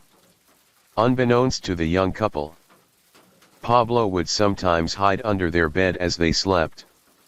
This fueled rampant speculation, with many believing there was something deeply unsettling happening within the household. Secrets the family had desperately tried to keep hidden. On December 24, 1981, just one day before Kisap Mata was set to premiere at the prestigious Metro Manila Film Festival, a temporary restraining order was filed to halt its screening. The person behind this legal action was none other than Ayan. Remarkably, she had not only survived the fatal shooting, but was still alive nearly 2 decades later. While the true reason behind Pablo's descent into madness remains unknown, theories continue to circulate.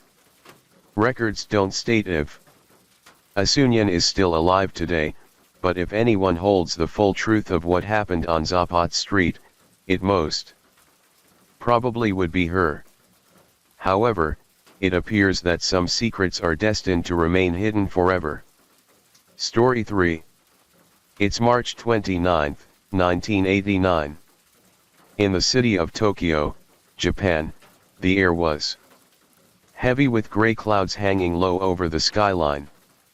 Near the edges of the city, where the bustling streets faded into quieter industrial zones, a group of officers from the Tokyo Metropolitan Police Department arrived at a barren construction site in Kato City. The officers didn't find themselves here by chance. Earlier that day, a suspect in custody had confessed to something horrific, a crime that had led them to this desolate lot. His instructions were vague. Search for a metal drum near the edge of the construction site, one that was filled with concrete. The officers moved cautiously through the site, their search guided by the chilling confession. Their eyes scanned the ground, picking through piles of rubble and debris. Then one of them stops. His gaze locks on a rusted drum, partially buried beneath the dirt. Its surface is strewn with grime, the metal corroded and pitted, being exposed to the elements. The officer crouches down, brushing away the loose earth with gloved hands. The drum, though battered by time, feels out of place. Its weight, its position. It doesn't look like something discarded at random. The two officers exchange a glance. One of them then reaches out, hesitates, then taps the drum lightly with his hand. The hollow sound that echoes back sent chills down their spines. Immediately, one of them steps back, his breath catching as the realization settles in. This was what they were here for. Inside this concrete drum were the remains of a girl who had been missing for months. Her name was Junko Furuta, a 17-year-old whose disappearance had left her family and community in anguish. But this drum contained more than just her body. It held the truth of a crime so vile it defied human comprehension. For more than 40 agonizing days, Junko Furuta endured a relentless cycle of abuse and violence. She was stripped of her humanity and left to suffer unimaginable pain at the hands of 4 people. But this wasn't the work of seasoned criminals. In fact, the people who had inflicted such brutality on her were teenage boys. They didn't stop with physical abuse. They humiliated her, forced her into unthinkable acts, and even invited others to participate in her suffering. Dozens of people knew what was happening. Some of them watched while others actively participated in her torment. Yet, not a single person stepped forward to intervene. But the most devastating truth was that Junko had come so painfully close to rescue. The police had actually arrived at the very house where she was being held captive. But instead of checking further, the officers turned away, believing the lies they were told. What happened to 17-year-old Junko Furuta was not just a murder. It was a harrowing glimpse into the depths of human cruelty and the apathy of a society that turned its back when she needed help the most. This is a story that continues to haunt those who hear it. Not just because of the horrors that the 17-year-old endured, but for the deafening silence of those who knew what was happening, but chose to look the other way. You're listening to a special edition episode of Hands produced by One Up Media. This episode may contain sensitive details and graphic imagery. Listener discretion is advised. Junko Furuta was born on January 18, 1971 in Misadu, a small city in Saitama Prefecture, Japan. Nestled on the outskirts of Tokyo, Misadu was a quiet, unassuming town where life moved at a steady pace. Unbothered by the clamor of the nearby metropolis. It was in this setting that Junko spent her formative years growing up in a modest home with her parents and 2 brothers. An older brother who often acted as a protector and a younger brother who looked up to her with admiration. From a young age, Junko exhibited a quiet determination and a sense of responsibility that made her seem wiser and more mature than her age. Her teachers at Yashio Manamai High School often spoke of her as an exemplary student, dedicated, focused, and rarely absent. She excelled academically and earned the respect of her classmates for her ability to balance her studies with her personal goals. Outside the classroom, Junko was equally driven. In October 1988, she took on a part-time job at a plastic molding factory. Working held a deep significance for her. She likely recognized the hard work her parents had put into raising her, and she wanted to do her part to ease their burden in any way she could. Her dreams extended beyond her small town. Junko had aspirations of becoming an idol singer, a profession that connected her love for music with her desire to inspire others. Though she kept these dreams mostly to herself, those closest to her knew how deeply she cherished the idea of standing on a stage, bringing joy to others through her voice. Like any teenager, Junko faced the usual challenges of adolescence, navigating friendships, and school life. But she handled them with quiet strength and resilience. To her family, she was their source of pride. To her friends, someone you could trust. And to herself, a girl with big dreams and the drive to make them come true. For 17 years, her life was one of hope and potential. A future waiting to unfold. We know that life can be unpredictable, but what happened to Junko next was beyond anything anyone could have imagined. On the evening of November 25, 1988, 18-year-old Hiroshi and 16-year-old Shinji Minato were cruising through the quiet streets of Misadu on their motorcycles. Records state that both teenagers were high school dropouts with several run-ins with the law at the time. Minato, at 18, exuded a sense of authority, bolstered by his connections to the Yakuza. These ties fueled his arrogance, giving him a reputation as someone untouchable. Meanwhile, his 16-year-old accomplice, Minato, often took on the role of a follower, obediently carrying out Minato's orders without hesitation. That night, their intent was as dark as the roads they traveled, robbing and preying on unsuspecting women. As they prowled the area, their eyes scanned for a target, searching for someone vulnerable, someone they could overpower. A couple miles away from where the two boys were, Junko Furuta had just finished her shift at the plastic factory. It was late and the cool November air brushed against her face as she pedaled her bicycle through the familiar streets. The route home was one she knew by heart. Each turn she made was a reminder of her routine. The day had been tiring, but it was worth it. She was one step closer to her dreams, and as she made her way home, her thoughts likely wandered to the graduation trip she had been saving so diligently for.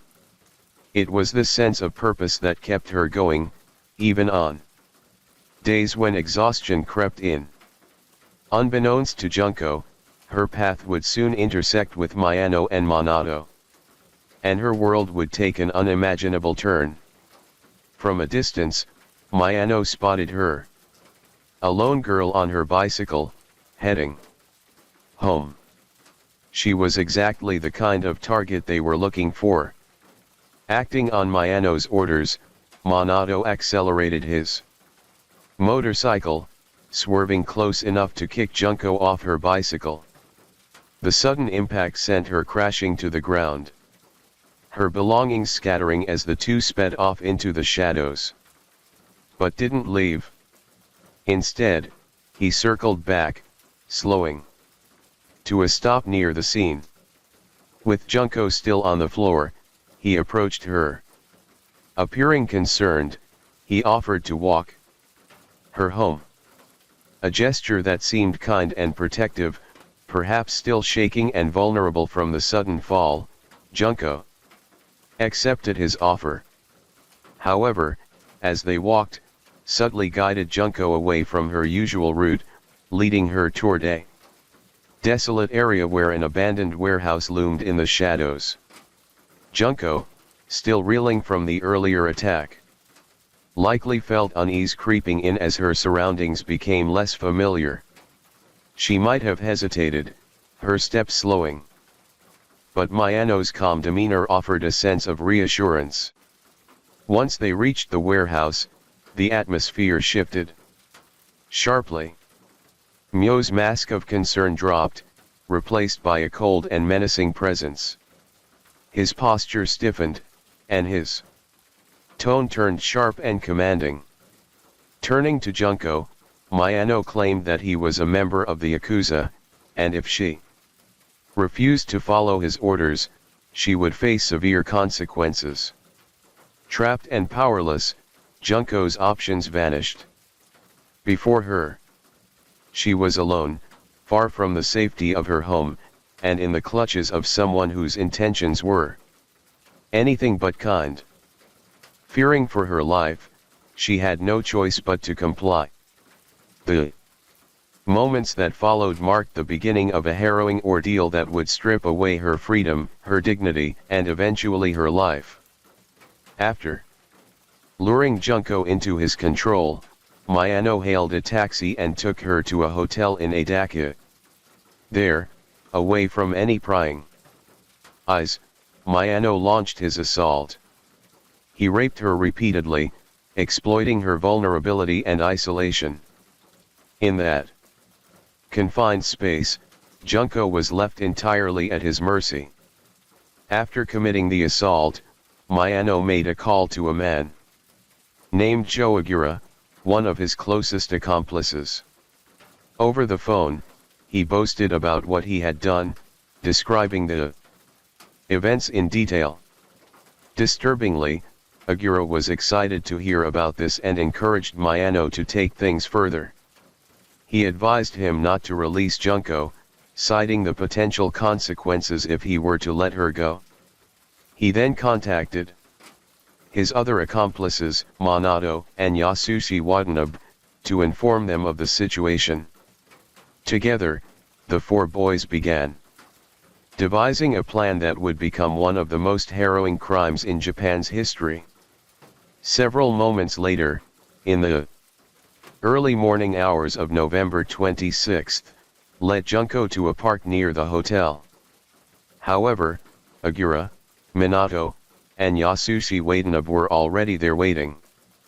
Using their knowledge of her home address as leverage, they threatened that the Yakuza would harm her family if she disobeyed their orders and warned that she would face unimaginable consequences if she even considered escaping. Once again, Junko, terrified and powerless, had no choice but to comply.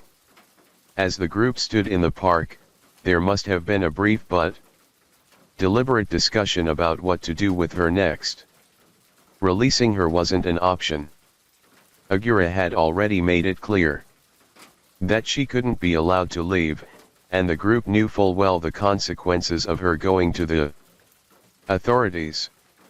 Instead, the conversation shifted to how they could keep her under their control. The boys, emboldened by their twisted intentions, agreed that Junko would be kept for their continued pleasure. But they needed a place somewhere secure and away from prying eyes. It was then that Minato offered up his family's home in Adaka. The second floor room, he said, would provide the privacy they needed to carry out their plans without interruption. With the decision made, Junko was quickly brought to Minato's house. She would remain there for the next 42 days, trapped within those walls. Every single day, she was subjected to unspeakable torment, and her life was now dictated entirely by the cruel and twisted desires of her captors. Meanwhile, a day after Junko had not returned home, her parents had become overcome with worry and filed a missing persons report to the police.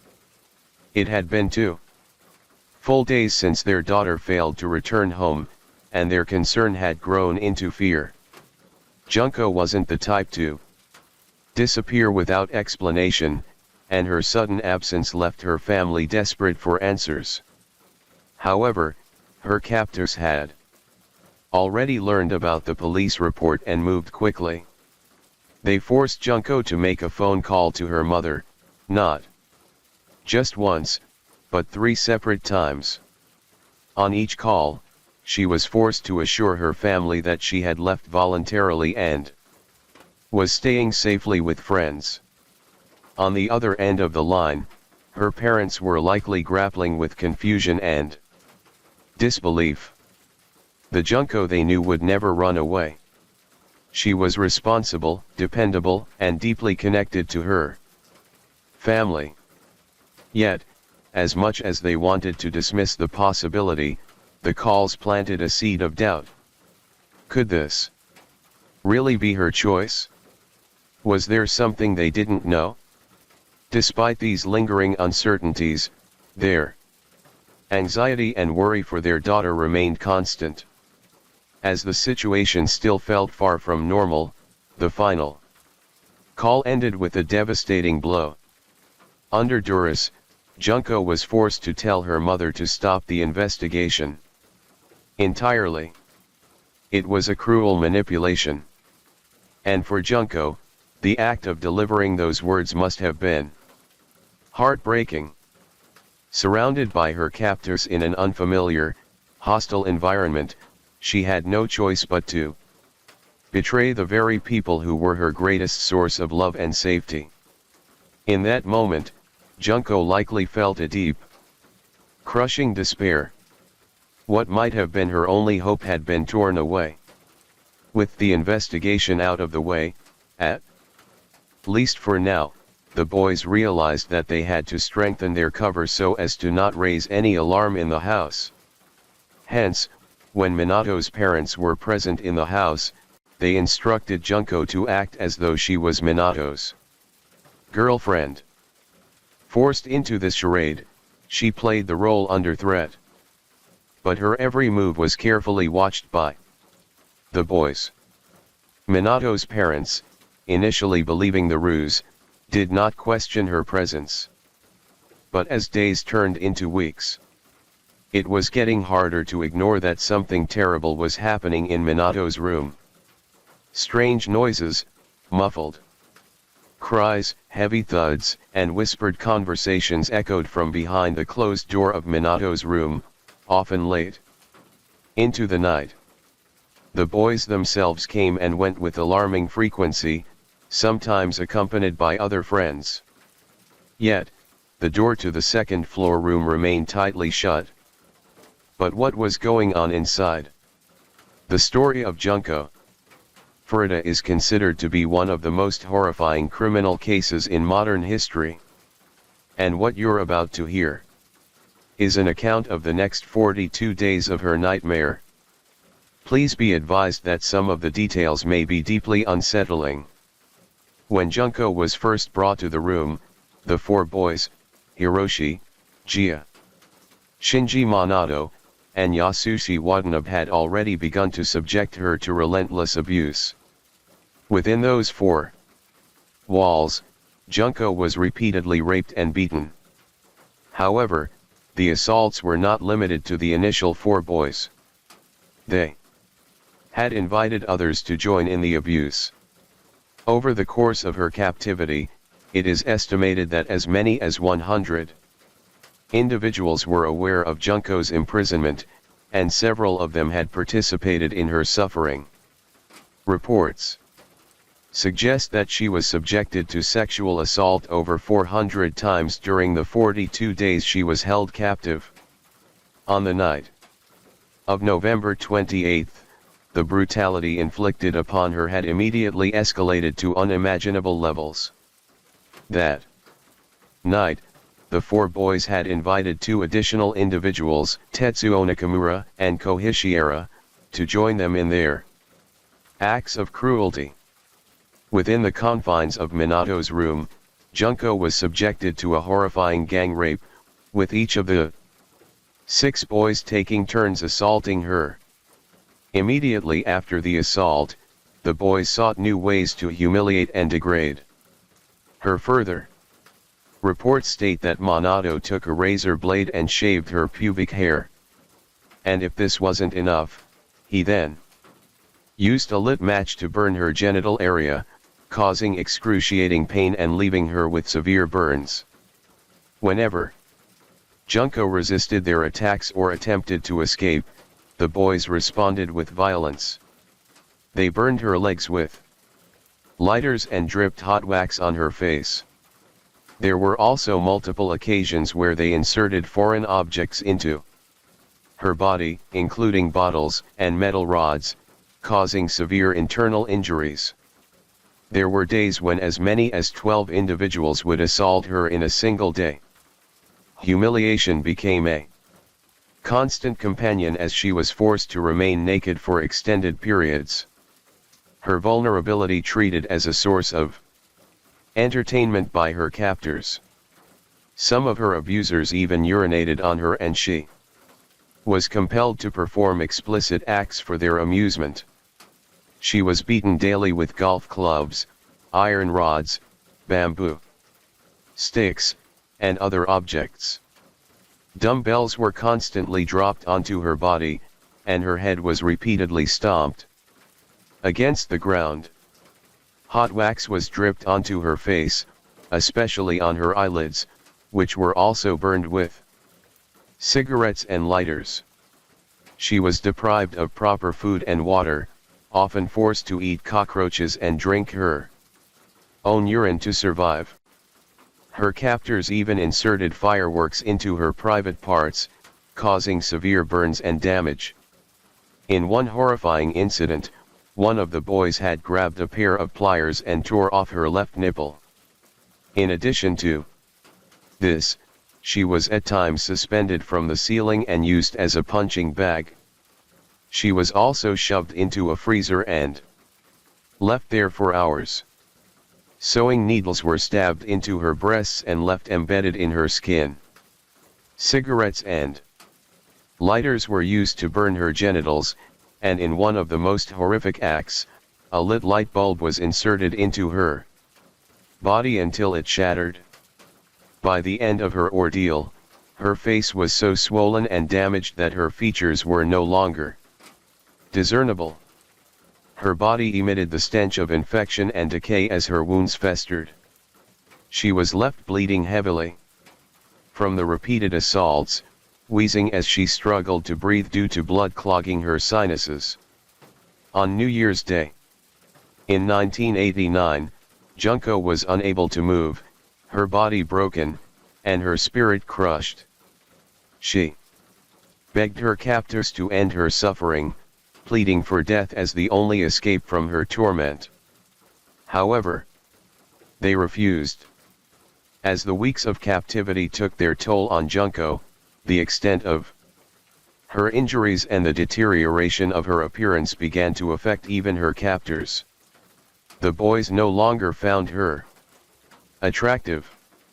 Driven by their insatiable cruelty, they turned their focus elsewhere. Using the same strategy that had lured Junko into their clutches, they targeted another unsuspecting victim, a 19-year-old woman on her way home from work. They employed a calculated plan to isolate her, preying on her vulnerability, and proceeded to gang rape her. Not much is known about her identity or what happened to her immediately following the attack. But unlike Junko, this second victim was not held captive. After enduring a horrifying assault, she was freed and allowed to leave. 3 days later, on January 4, 1989, the boys were bored and forced Junko to play a game of mahjong. Despite her condition, she managed to win the game, which enraged the boys. Their retaliation was swift and brutal. Myo began by igniting a candle and allowing the hot wax to drip onto Junko's face. He then grabbed her and placed 2 shortened candles on her eyelids, letting the wax drip down and into her eye sockets. At one point, they lifted her and kicked her with such force that she fell onto a stereo unit. The impact triggered violent convulsions, her body responding to the overwhelming trauma it had endured. Seeing this, the boys began to panic. Desperate to regain control of the situation, they decided to escalate their brutality. To avoid staining their hands with her blood, they covered their hands with plastic bags and proceeded to beat her savagely. Then they dropped an iron exercise ball repeatedly onto her abdomen, causing catastrophic internal injuries. But this was not enough for Miyano. He wanted to take the violence even further. Grabbing a bottle of lighter fluid, he poured it all over Junko's body and set fire with a match. Junko made several weak attempts to extinguish the flames, but her strength was completely depleted after weeks of torture. Eventually, the fire raged on, and she stopped moving. Around 10 a.m. on January 4, 1989, her 42-day ordeal of unimaginable suffering and cruelty had ended. Less than a day later, they devised a plan to dispose of her body in a way that they believed would ensure it was never discovered. They began wrapping her body in blankets, and then placed it inside a large travel bag. This bag was then transported to a construction site in Kato, Tokyo, where they had acquired a 55-gallon metal drum. Using quick-drying concrete, they filled the drum and encased her body inside. Once the drum was sealed, they abandoned it in a vacant lot at the construction site. For nearly 3 months, Junko's body remained hidden in the drum, her family unaware of her fate, and her captors continuing with their lives as though nothing had happened. Unsurprisingly, Miyano and his accomplices continued their criminal behavior, engaging in theft and assault. But sometime in early 1989, Miyano and Agura, both emboldened by their earlier crimes, were arrested in connection with the abduction and gang rape of a 19-year-old woman in December 1988. This was the same victim they had assaulted while Junko was still being held captive in Monato's room. During police questioning, Miyano made a slip of the tongue. Believing that Agura had already confessed to Junko's murder, he panicked and revealed the location of the drum, thinking that his involvement was already known. When police investigated the site described, they found the drum exactly as he had said, partially buried among construction debris. Inside, they uncovered the concrete and case remains of Junko Furuta. This discovery shocked the investigators. The discovery of Junko Furuta's remains was a turning point in the investigation. Once the drum was retrieved and its horrifying contents revealed, the scope of the boy's cruelty became clear. For Junko's mother, the revelation was unbearable. Overcome with grief and shock, she fainted upon hearing the extent of her daughter's suffering. Her mental state deteriorated rapidly, and she required a long-term stay in a psychiatric hospital to cope with the trauma. As part of the investigation, an autopsy was conducted on Junko's remains. According to the report, small glass bottles were found still lodged in her rectal cavity.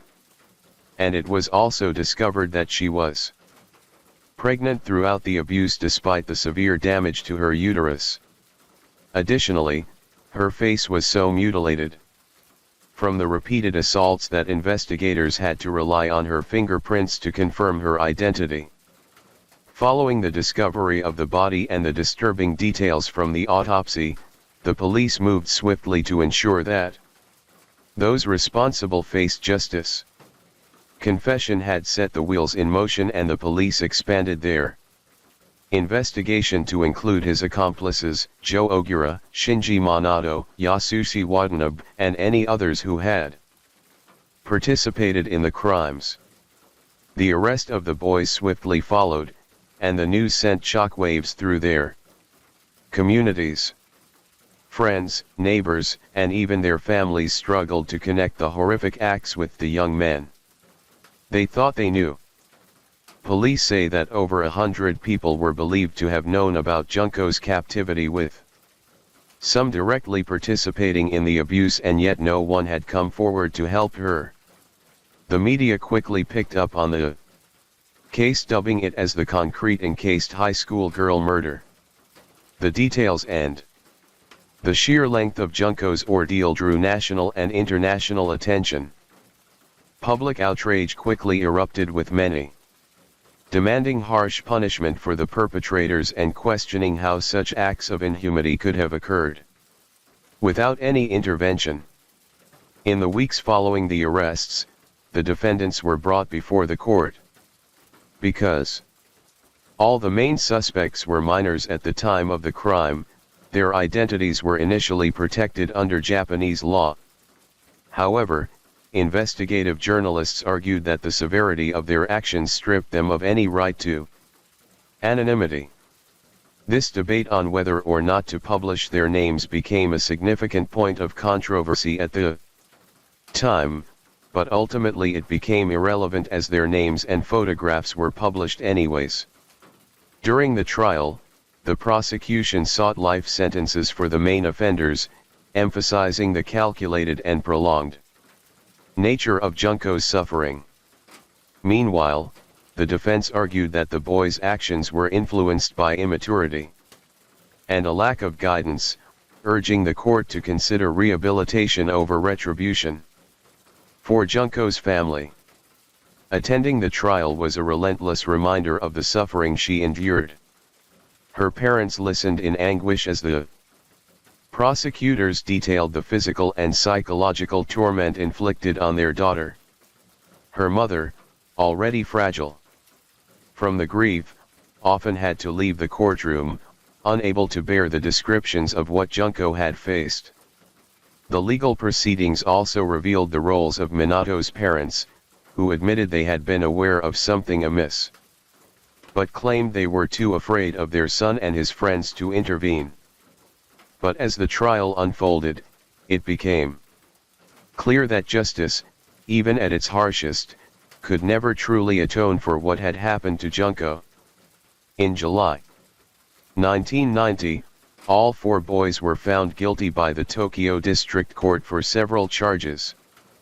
These include abduction for the purpose of sexual assault, confinement, rape, assault, murder, and the abandonment of a corpse. However, the sentences they received sparked outrage across Japan. Hiroshi, the ringleader, was initially sentenced to 17 years in prison. He then tried to appeal this verdict, but in response, 20 years. His parents were also ordered to pay 50 million yen or approximately $350,000 at the time to Junko's family as compensation. Joe, the boy who told not to let Junko leave in the first place, was sentenced to a term of 5 to 10 years and ultimately served the maximum duration of 10 years. Yasushi Watanabe received a sentence ranging from 5 to 7 years and served the full 7 years. The last boy, Shinji Minato, was handed a sentence of 5 to 9 years. For many, these punishments seemed alarmingly lenient given the extent of the crimes. The lighter sentences were a result of Japan's juvenile justice system, which prioritizes rehabilitation over retribution for offenders under the age of 20. However, this leniency was met with widespread backlash. Critics argued that the severity of the crime far exceeded what the juvenile justice system was designed to handle. The courtroom was inundated with letters and calls demanding harsher sentences, with many expressing disbelief that the perpetrators could one day walk free. The public's anger extended beyond the courtroom. Vigils and protests were held, calling for reforms to the juvenile justice system.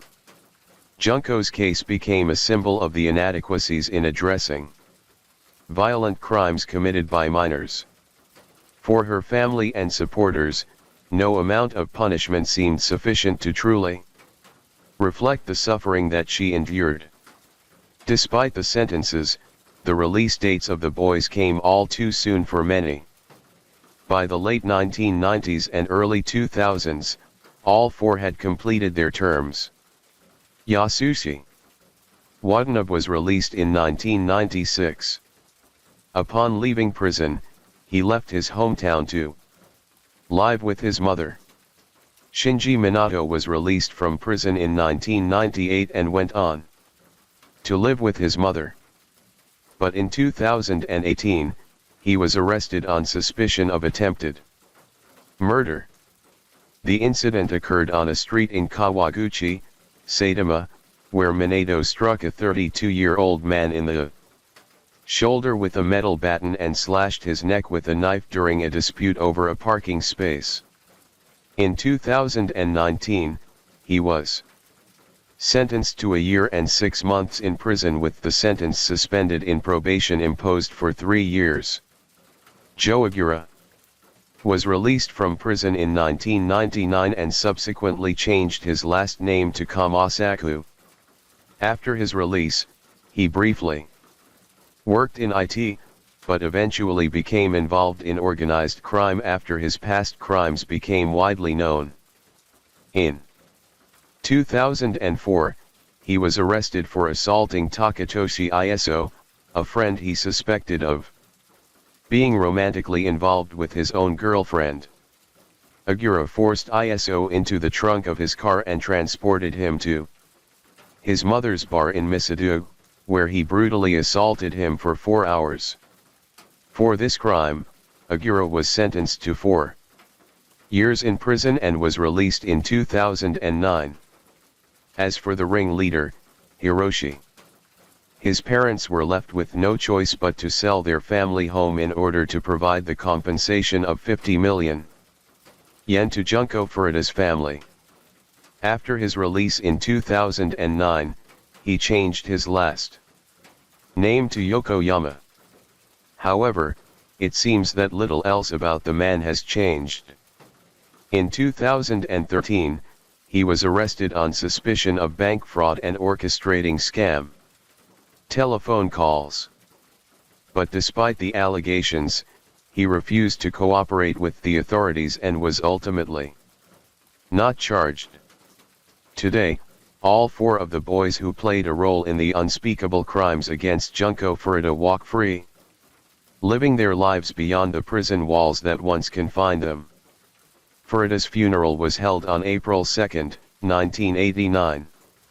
It was a day heavy with grief as friends, family, and classmates gathered to say goodbye to a girl who had been taken from them in the most unimaginable way. Among the mourners, one of Junko's friends stood up to deliver a eulogy, a message that was written collectively by her classmates from school. Their words were a tribute to the vibrant life that she had lived and a sorrowful acknowledgement of the cruelty she had endured. Here's an excerpt of that eulogy. Jun-chan, welcome back. I never dreamed we would meet again like this. You were subjected to such cruelty, weren't you? You went through so much, didn't you? I'm upset with myself that I went on living unaware of what was happening. You were always so gentle and cheerful, Jun-chan. The Japanese coat we made for the cultural festival looked wonderful on you. I'll never forget that. We will absolutely not let Junction's death be in vain. As we step into adulthood, we'll strive for a world where such heinous crimes no longer exist. We'll do our best keeping Jun-chan in our hearts and pushing forward. Story 4. It was January 29, 2020. A man on a motorbike rides down a narrow dirt path in the quiet countryside of Vietnam. The air is cool and damp, carrying the faint scent of tilled earth and distant wood smoke. There's no reason for anyone to think this night is different, but what happens next will leave 4 people dead and trigger one of the largest manhunts in the country's history. A couple minutes later, he arrives at his destination. He swings his leg off the motorbike, his sandals crunching against the gritty earth. Up ahead, the sounds of laughter, cheers, and the unmistakable clink of coins and rustle of bills reach his ears. Each laugh fans the flames burning inside him. Each cheer a blow to his pride. His hands curl into fists, knuckles white as the memories crash over him. The sting of defeat, the humiliation of their smug faces. The way they laughed when he lost it all. Then from beneath his jacket, he pulls out something cold, heavy, and deadly. Opening the door slowly, he Stops just outside the entrance, his chest rising and falling with slow, deliberate breaths. This place, this room, he's been here before. He knows the stale smell of sweat and cigarettes, the faces lit with greedy anticipation. He's even sat at that table clutching the crumpled up dollar bills and chasing the hope of winning big. But in his case, his hope had turned to humiliation. They laughed when he lost. They sneered when he walked away, empty-handed. But tonight, he's not the man who left in shame. Tonight, he's come for payback. The door cracks open wider and heads start to turn toward him. One by one, they freeze. Then, with a slow, deliberate motion, he prepares to do exactly what he came here for. You're listening to Hands, an Asian true crime podcast brought to you by 1UP Media. This episode may contain sensitive details and graphic imagery. Listener discretion is advised. Sometime in early 2020, a 33-year-old man named Lickwacken steps through a narrow doorway, hidden behind an unassuming storefront in the heart of Ho Chi Minh City, Vietnam. He's heard whispers about this place, a gambling den where fortunes are won and lost in the span of a heartbeat. Entering the makeshift den, the air is thick with cigarette smoke, and the low murmur of voices mingles with the sharp clink of coins striking porcelain. The most popular game here is called Shaka, or loosely translated as Shake the Plate.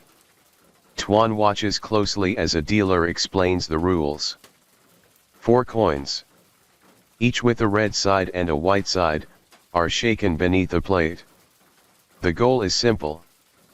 Place your bet on whether the coins will show more reds or more whites. It sounds straightforward, but almost deceptively straightforward. Arriving at the table, Tuan starts cautiously, placing a small bet. After a few shakes, the dealer lifts the plate to reveal the coins. 2 red, 2 white, he wins. The dealer then sweeps a few crumpled bills into his direction.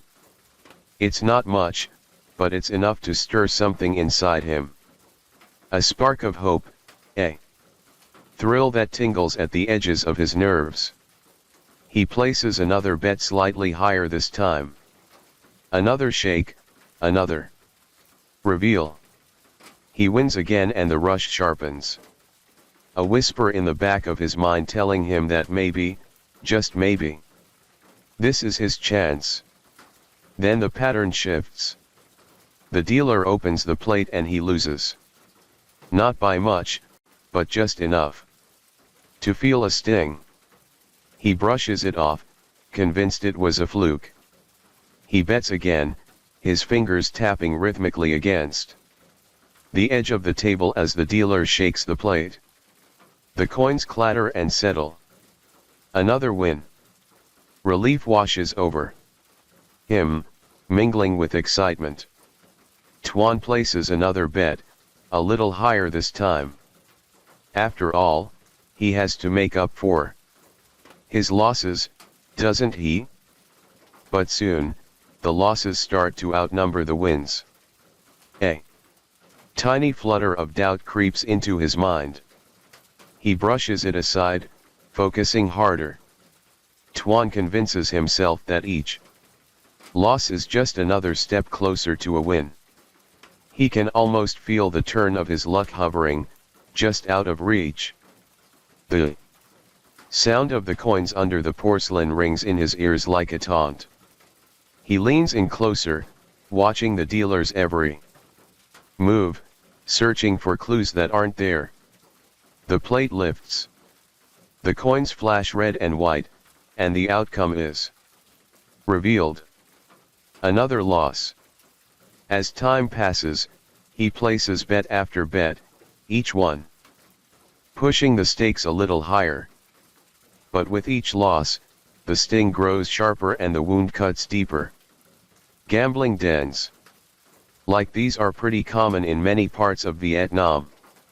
They operate quietly, hiding behind storefronts or concealed within older buildings. These are places that you could walk by 100 times, yet never suspect what lies beyond its doors. Of course, the law in Vietnam doesn't tolerate them. Police raids happen frequently, and those caught inside face harsh consequences, like steep fines that can wipe out any of their winnings or even time behind bars. The risk is real, and the price of being caught can be steep. Yet the promise of quick, easy money is a temptation that drowns out all caution. For many who enter these dens, the allure of a jackpot, the thrill of the bet, and the hope of instant fortune eclipses the fear of getting caught. In these places, hope and desperation mix, driving people to keep coming back no matter the risk. In this situation, most gamblers don't think about the risks or consider the consequences. All they see is the game and the hope of a big win. But these places are more than just for gambling. Fortunes are not the only things lost here. Sometimes people lose far more.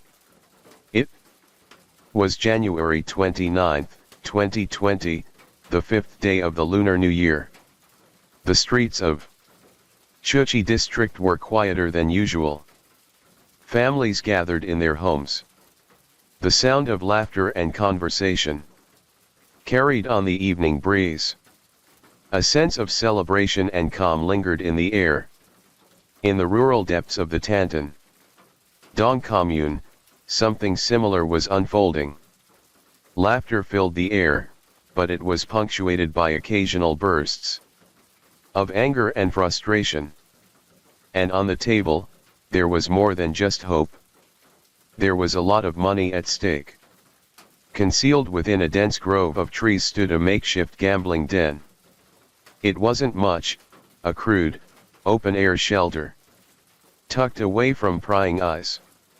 The canopy of branches provided just enough cover to keep it hidden. Around a worn, rickety table, gamblers were engrossed in their world, their eyes fixed on the dealer's hands, their breaths shallow, and their focus unyielding. Some players stood back, eyes scanning every movement for a hint of advantage.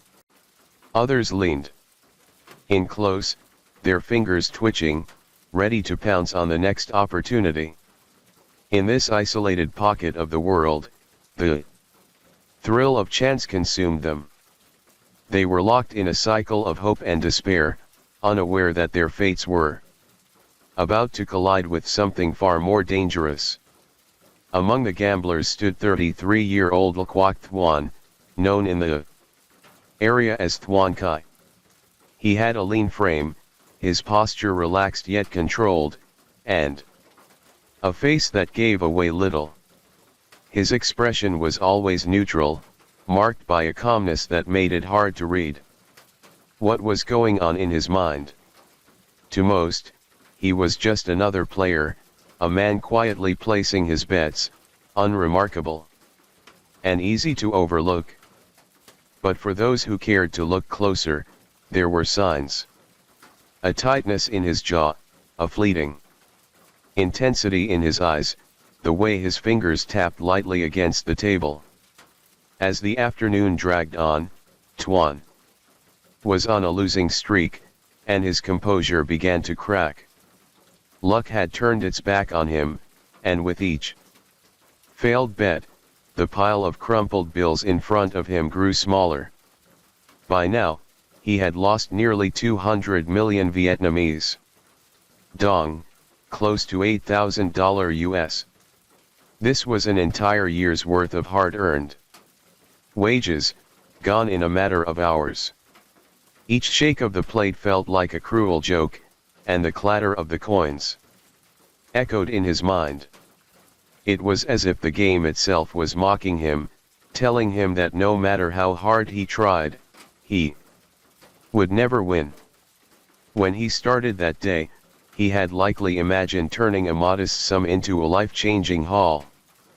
But now he watched helplessly as his hopes crumbled, the money slipping through his fingers faster than he could hold on.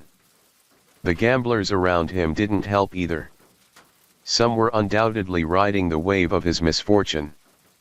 Their quiet smirks and subtle nods of satisfaction twisted the knife even deeper.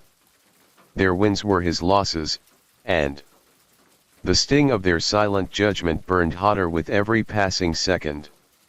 Tuan's patience wore thinner, his breath shorter. The realization struck like a blow. He was running out of money. The sensible choice would have been to walk away, to accept defeat and live to fight another day. But that option was a bitter pill he refused to swallow. The thought of leaving as a failure ignited a fire in his chest. The humiliation, the whispers, the quiet laughter, all of it threatened to consume him. He couldn't let it end like this. There had to be a way out. One more chance, one more bet to make things right. With a sharp breath, he pulled out his phone, his fingers shaking as he punched in the number. When his cousin Min answered, Tuan's voice was low and firm. Min, listen to me. Go to my mother's house. There's 100 million there. I need you to bring it to me. Don't ask questions. Just do it. I can't leave like this. I'm not walking away a loser. Hurry and don't tell anyone. When the call ended, the silence that followed felt oppressive. Tuan had drawn a line in the sand, and there was no going back. His pride, his desperation, his simmering rage, they all merged into a singular, relentless drive. One way or another, he was determined to change his fate. But with every bet, he edged closer to the moment when everything would finally and violently break. 100 million Vietnamese dong is almost $4,000. This was a huge chunk of cash, way more than most people would ever dream of betting all at once. But for Tuan, this was no longer about the money. It had become far more personal. Tuan's cousin Min finally showed up with the money. But as he took the cash and added it to his stack, the reality didn't shift. He placed bet after bet, but the losses, they kept rolling in. After a few consecutive losses, Tuan was once again running out of money. The mood around the table shifted. The friendly banter soured, replaced by grumbles and sharp remarks. The tension grew. Tuan's frustration bubbled over, and he started snapping at the other gamblers. Maybe it was their smug comments or the way they laughed while he kept losing. Whatever it was, it lit a spark inside him. Then, without a word, Tuan pushed back from the table. His movements were swift, almost mechanical. His expression gave nothing away. But his eyes, they blazed with something dangerous, something beyond frustration. He turned on his heel and walked out, his steps pounding with barely contained fury. Moments later, the roar of his motorbike tore through the quiet grove as he sped off into the humid afternoon. To the other gamblers, it probably looked like nothing more than the tantrum of a sore loser who couldn't handle defeat. But for Tuan, this wasn't surrender. It was a calculated retreat. As he vanished down the dusty path, something dark churned inside him. Eventually, the man who had walked away empty-handed returned, but not with more cash or another desperate bet. He came back with an AK-47 strapped to his back, pointing the barrel of the gun towards the table. The first shot exploded into the air, and a deafening crack shattered the tense stillness of the den. The closest gambler barely had time to react before he crumpled to the ground, his chair clattering loudly as it toppled with him. In that instant, the room descended into chaos.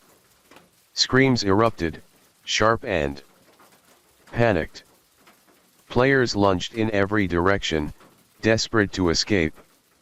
A man shoved away from the table, eyes wide with terror, his feet slipping on the debris. Another gambler, fueled by blind desperation, rushed toward Tuan in a last-ditch effort to stop him. But Tuan's movements were cold and precise.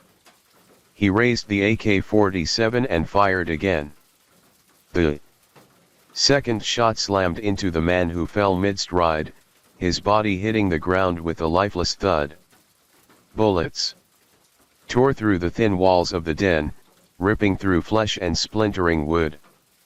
And then, just as quickly as it began, the gunfire ceased. Four men lay motionless, their bodies draped over the makeshift table and sprawled across the dirt floor. Two more gamblers groaned weakly, clutching their wounds, their eyes glazing over as the life ebbed from them.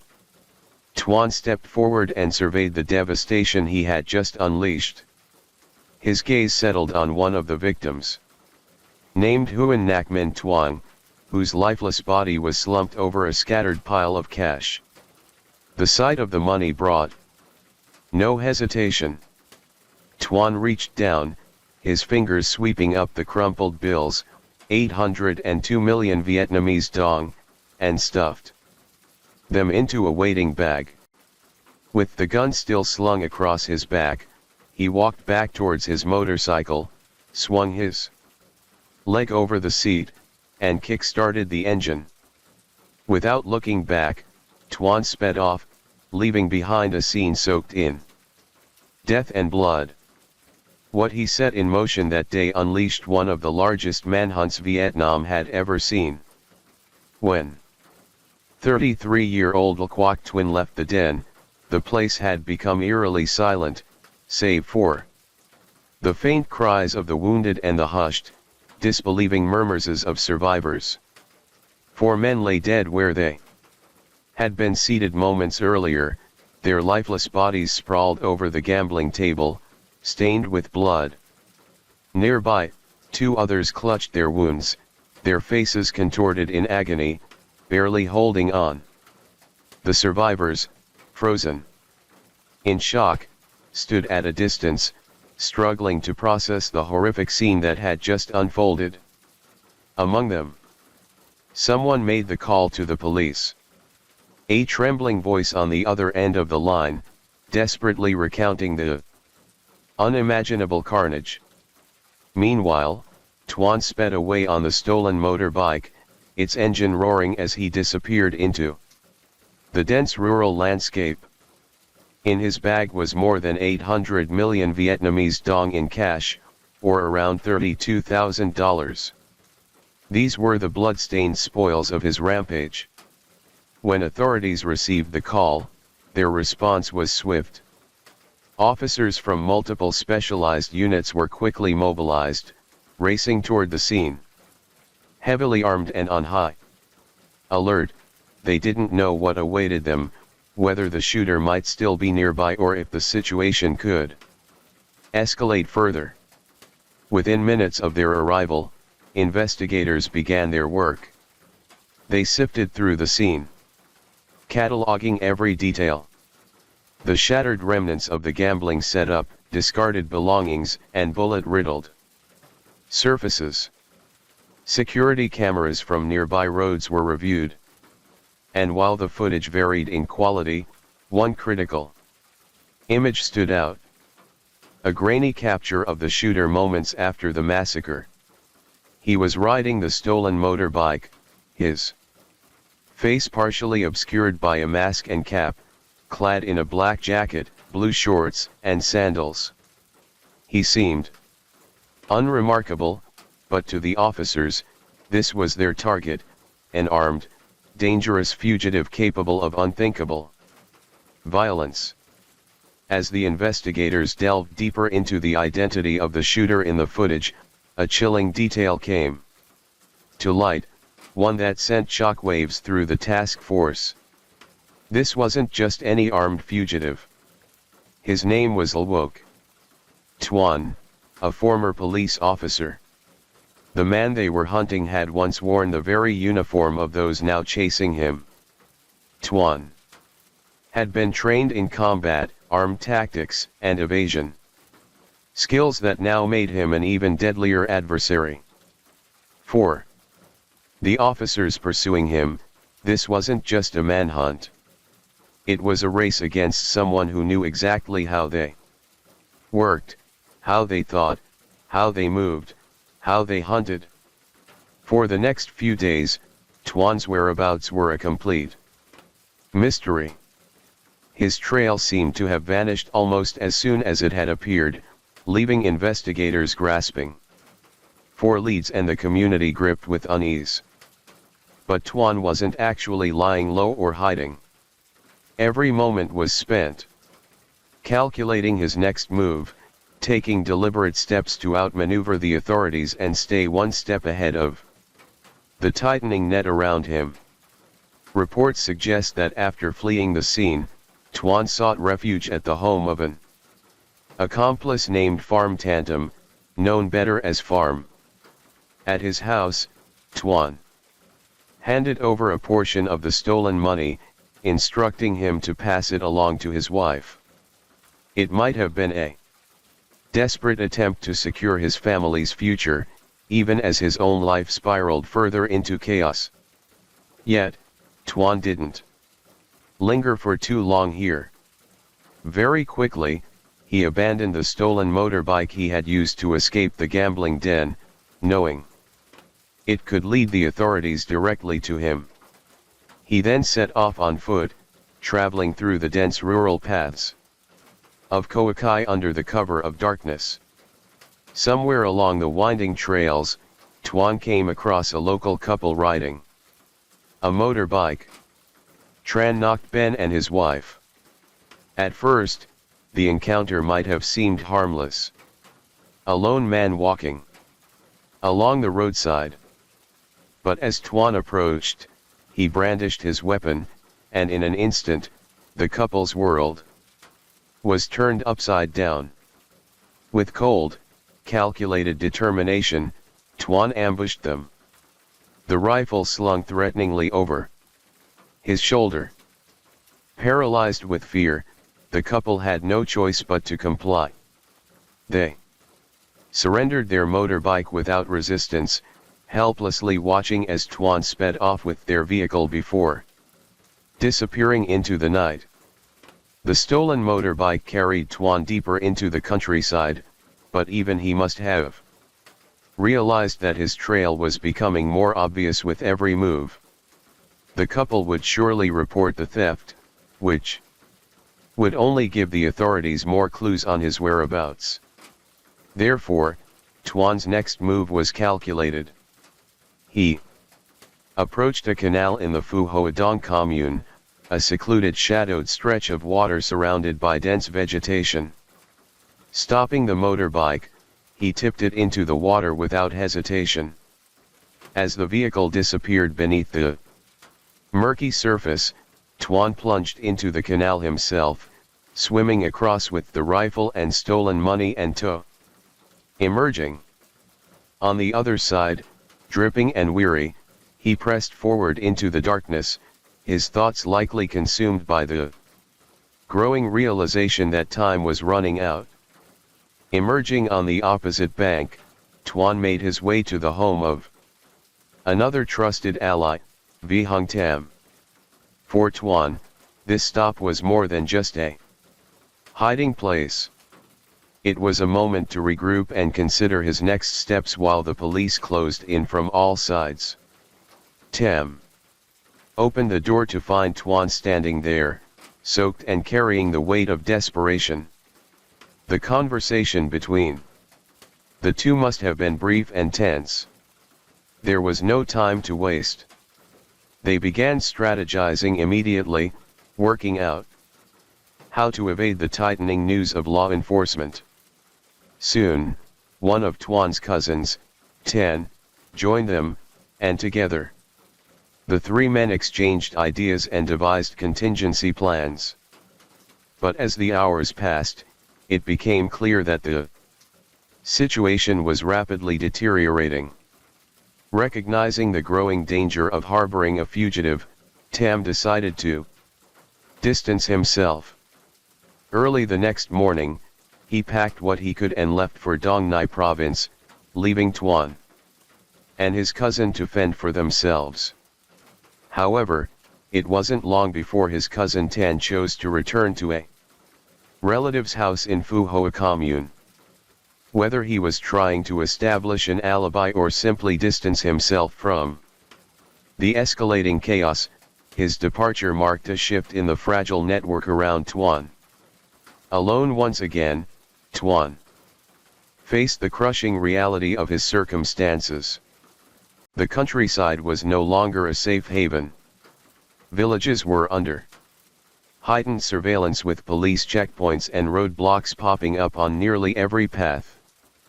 Patrols combed the area relentlessly, leaving him with fewer options and no room for error. His cousin Tan, who was still attempting to help Tuan from afar, reached out to a local friend known for his mechanical skills and dependability. The idea was to use his friend's motorbike to get Tuan to a safer location. At first, he had agreed, but the plan quickly fell apart. The getaway motorbike had broken down, rendering the escape attempt futile. Frustrated, but determined, they pivoted to another idea, hiring a taxi. But during their discussions, a new obstacle presented itself. Ten had noticed that Tuan was still carrying the AK-47 rifle, the very weapon used in the murders. They all knew that transporting the rifle in one piece would be far too risky, which is why Tan advised Tuan to disassemble it, hoping that doing so would reduce suspicion if they were stopped. But even with this adjustment, the plan never materialized. Communication with Tuan became increasingly sporadic, and eventually everyone involved recognized the rising danger and abandoned the plan entirely. Time was slipping away, and Tuan's desperation was palpable. His sanctuary at Tom's house no longer felt secure. The once quiet countryside was now a hive of law enforcement activity with roadblocks, helicopters, and constant patrols, leaving him with nowhere to hide. Even those who had initially supported him began to falter. The risk of aiding a fugitive weighed heavily on them. By now, it was clear that Tuan's time was running out. On February 13, 2020, nearly 2 weeks after the massacre, police received a tip that would change everything. They managed to confirm Tuan's location. He was hiding in a friend's house. The response was immediate. Over 500 personnel from various law enforcement agencies mobilized, descending on the area in a coordinated operation. This was it, the moment the manhunt had been building toward. The officers approached cautiously, knowing the danger they faced. Tuan was armed, volatile, and cornered, a lethal combination. As the task force surrounded the house, the air grew heavy with tension. Officers moved silently, their weapons drawn, their steps deliberate. Every creak of a boot on gravel, and every faint rustle seemed amplified, a reminder of the danger lurking within. Everyone knew what the man was capable of. After all, he had already killed 4 people. What were a few more lives to him? Inside the house, Tuan must have felt the weight of his choices pressing down on him. He had evaded capture for nearly 2 weeks, but now the walls were closing in. Perhaps he listened to the faint murmurs outside, the occasional crackle of a police radio. Whatever his thoughts, he knew this was the end of the road. Cornered, armed, and desperate, Tuan prepared to make his last stand. For the officers outside, every second dragged like an eternity. This wasn't just an ordinary arrest. It was the culmination of a manhunt that had captivated the nation, and it could end in a bloodbath. Then it began. The stillness of the countryside shattered as Tuan opened fire. His AK-47 erupting in deafening bursts. Bullets tore through the night, splintering wood and ricocheting off surfaces. The officers returned fire with precision, their movements deliberate as they sought cover and maneuvered for position. For several minutes, the firefight raged on with the cacophony of gunfire reverberating through the rural landscape. The flashes of light from the barrel of Tuan's rifle illuminated the scene in brief, chaotic intervals. Each burst was a grim reminder of the stakes. This wasn't just a capture. It was survival. Then, as quickly as it began, the gunfire ceased. The officers moved cautiously, their flashlights cutting through the lingering haze of smoke and dust. Inside the house, they found Tuan slumped against the wall, his lifeless body bearing the marks of the intense firefight. The AK-47 lay just inches from his hand. But the threat had ended. With Tuan's death, the immediate danger was neutralized, but the manhunt's conclusion left behind a wave of questions and a nation grappling with the aftermath. The massacre at the gambling den was only the beginning of a much darker revelation. As investigators sifted through evidence and conducted interviews, they uncovered a chilling web of criminal connections, an intricate network of illegal arms smuggling that had enabled Tuan's violence. The AK-47 he had used wasn't just any weapon. It was part of a cache smuggled into Vietnam from neighboring Cambodia, orchestrated by a criminal syndicate deeply entrenched in the region. One name stood out. Pham Tam, the same man who had initially harbored Tuan. After the massacre, Tam wasn't just an accomplice. He was a central figure in the smuggling operation. In 2018, Tam had traveled to Cambodia where he acquired firearms, ammunition, and grenades, smuggling them back into Vietnam. Over the next year, these weapons changed hands multiple times, passing through various members of the network before finally reaching Tuan. Among them was the AK-47 with over 100 rounds of ammunition, the same rifle that turned the gambling den into a bloodbath. With Tuan's death, law enforcement shifted their focus to dismantling the network. Raids were conducted, arrests were made, and a clearer picture began to emerge of the criminal infrastructure that had armed him.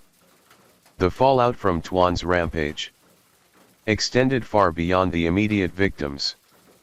The families of those killed at the gambling den were left to mourn their devastating losses. While the survivors grappled with the trauma of that fateful day, the broader investigation exposed the cracks in Vietnam's enforcement against illegal gambling and armed smuggling. Public outcry demanded answers. How could someone like Tuan, a former police officer, have access to such deadly firepower? And how had the criminal networks flourished unchecked for so long? As the dust settled, the legal system began addressing those who had aided Tuan. Among them, Pham Ton Tam faced charges of aiding and abetting, along with several others connected to the smuggling ring. For Vietnam, the saga of L Quoc was more than the tale of a gambler turned killer. It was a painful reminder of the desperate measures a person could resort to when consumed by pride, loss, and the illusion that violence could reclaim what fate had taken away. The countryside of Cu Chi eventually returned to its quiet rhythm, but the memory of that January evening would linger for years to come. Story 5. It's 5 p.m. on the 6th of January, 2016. We're inside the Grand Indonesia shopping mall in Jakarta. A big mall right in the center of the city. Picture lots of shoppers strolling around, their faces lit up with excitement. That's the vibe you get here. At the Olivia Cafe inside the mall, a young woman occupies a booth, her gaze fixed expectantly as she awaits the company of her friends. The cafe is fitted with nice wooden tables, comfy cushioned booths, and every corner is filled with lush green plants, creating a refreshing and calming atmosphere.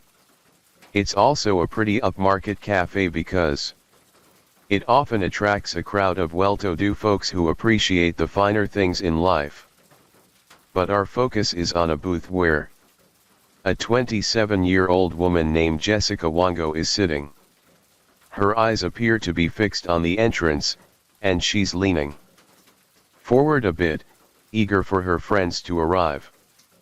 Fast forward to 5:16 p.m. and seated around the table were three women, Mna Saline, Jessica Wango, and their mutual friend, Hani. Their iced beverages rested in their hands as they engaged in conversation and shared laughter that echoed with delight. But amidst all the activity, an imminent tragedy was silently biding its time. The events of the next hour would set into motion a chain of events that would summon ambulances and police vehicles while also attracting news reporters from far and wide. I heard this first from my mom. So, my mom sent me one of those, chain text messages, and it has Mna's picture, and it's kind of like the headline of the text was something about, "Oh, this young girl. She died of a heart attack from mixing diet pills." Something like that. The reunion of the three women were all captured on CCTV cameras that were installed in the cafe. The muted and grainy video shows Mna settling into her seat after sharing a warm hug with a longtime friend Jessica. Soon after, Mna eagerly grasped her favorite Vietnamese iced coffee and indulged in a sip. But immediately, her facial expression changed into a grimace, a clear display of disgust or shock. Mna took a sip. She said, "Oh, why does it taste weird?" Sensing that the iced coffee had an unusual taste, she signals to her friend Hani and asks if she'd like to give it a try.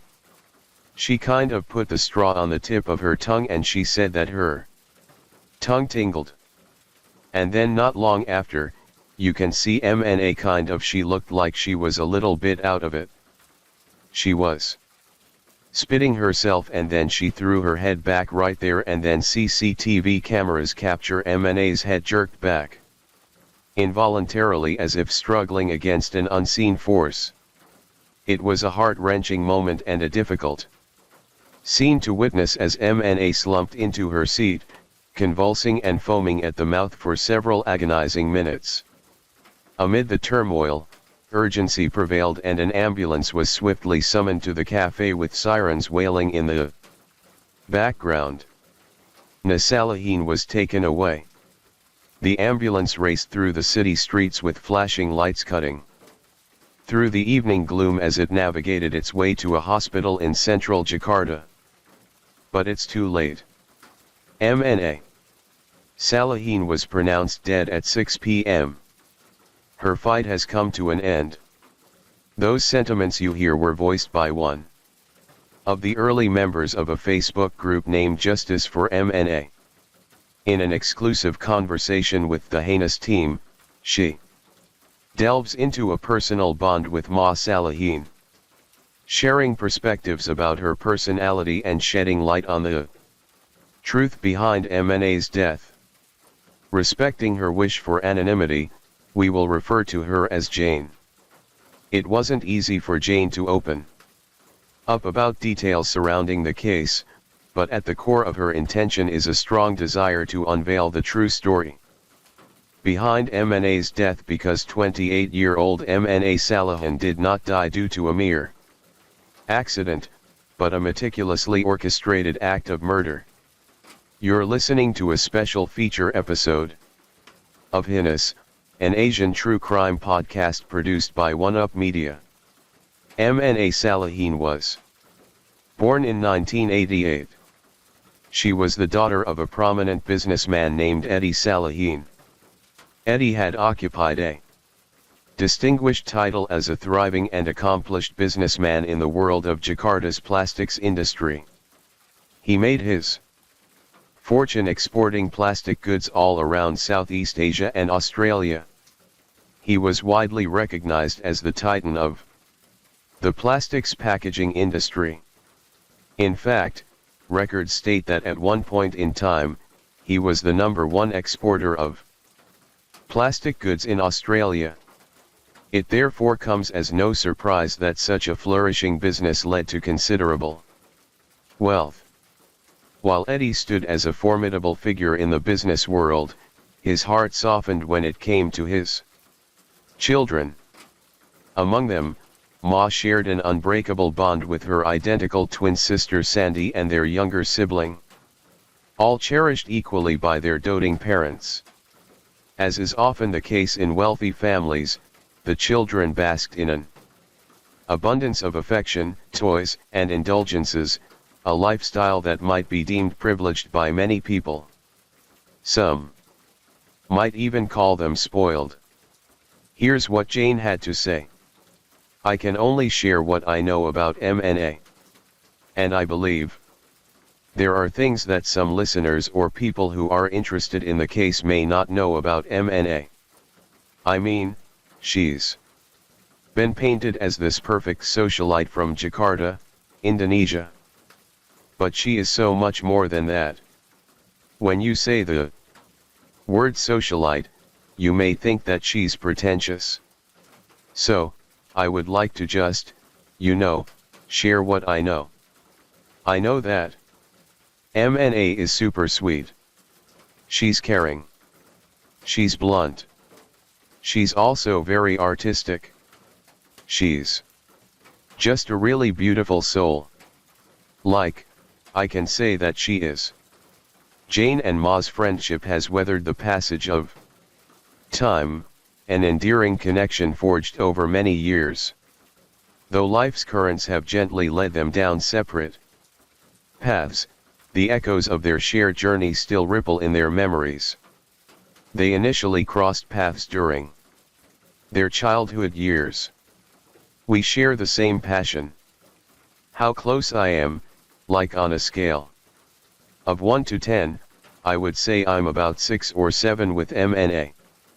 Based on what Jane told us and several accounts found on various online sources, MNA's formative years were characterized by a sense of contentment and an abundance of joy. She figured out early in life that she had always wanted to become a graphic designer. And so after graduating high school, she enrolled in the Billy Blue College of Design in Sydney, a prestigious institution renowned for its significant contributions to the realm of design education in Australia. MNA was often seen with a group of fellow students who, like her, originated from Indonesia. This allowed her to form a close-knit bond with her peers, creating a circle of friends within the college community. One of MNA's friends during her college years was Jessica Kumala Wango, a fellow Indonesian with whom she formed a profound bond. Right before graduation, Jessica had envisioned a future of living in Australia and even had her Australian citizenship application approved. MNA, on the other hand, wanted to return to Indonesia after completing her studies with a clear goal of finding a job and starting a family with her longtime boyfriend, Arif Samako. As the school term concluded, MNA along with some other friends headed back to Indonesia while Jessica remained in place, fully embracing the course she had charted for herself. So, looking at the history between both of them and Jessica's history when she was living in Sydney, you can kind of make up a small impression of what Jessica's character is like. What does Jane mean by that? Well, it turns out that MNA was actually reluctant to meet Jessica at the cafe that day. And the reason behind this boiled down to her genuine fear of Jessica. In fact, she was so scared of her that she felt compelled to enlist the company of her friend Haney to tag along to the cafe. It might come as a surprise given their past as best friends during their university years.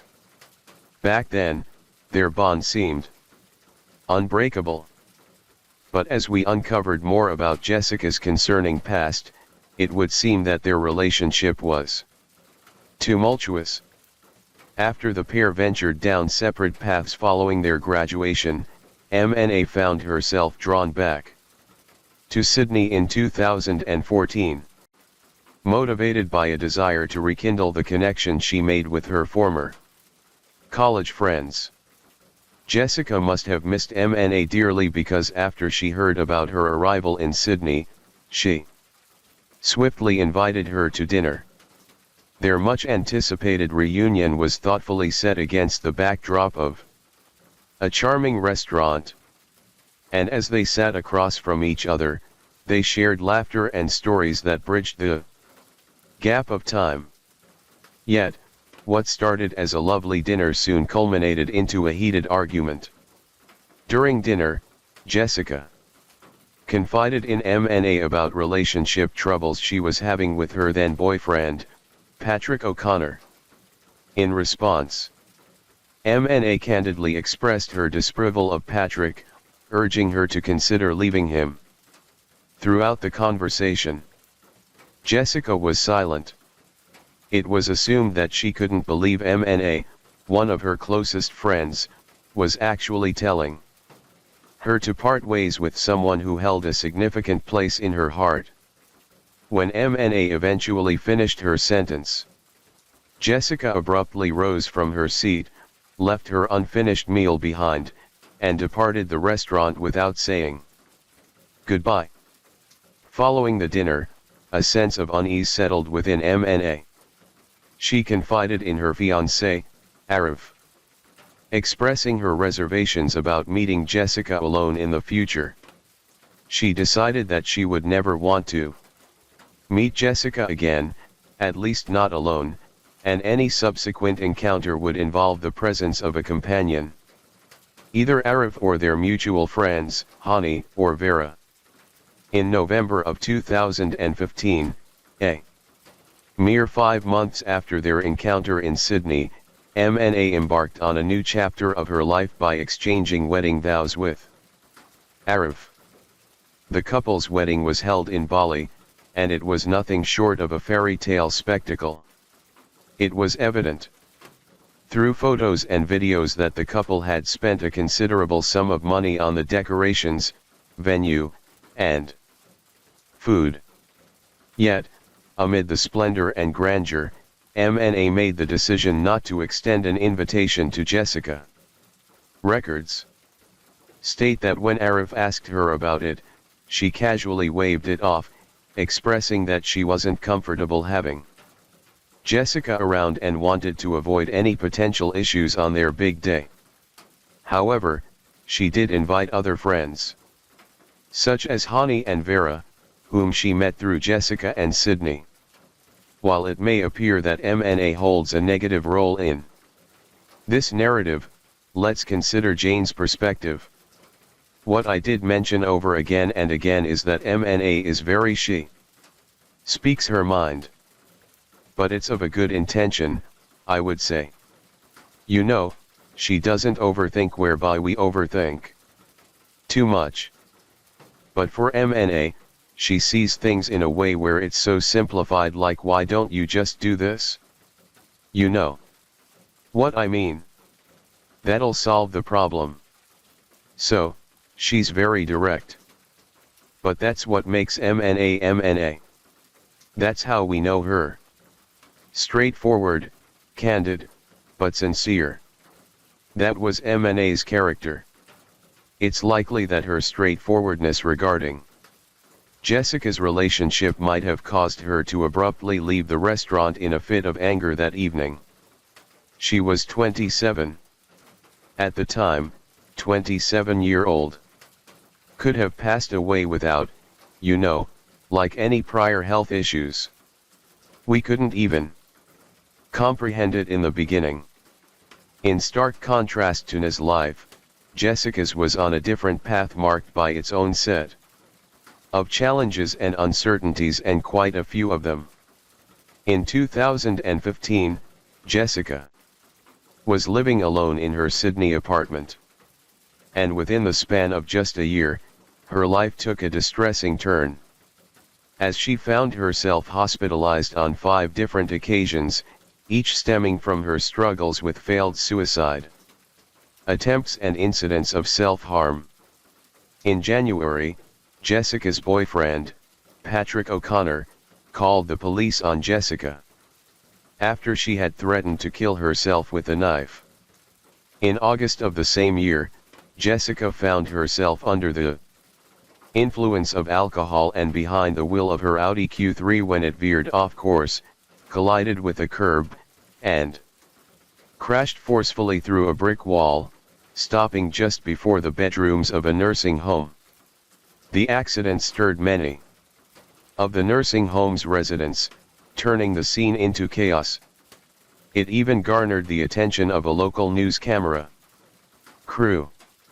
Among the captured footage was an injured Jessica laying within the confines of an ambulance.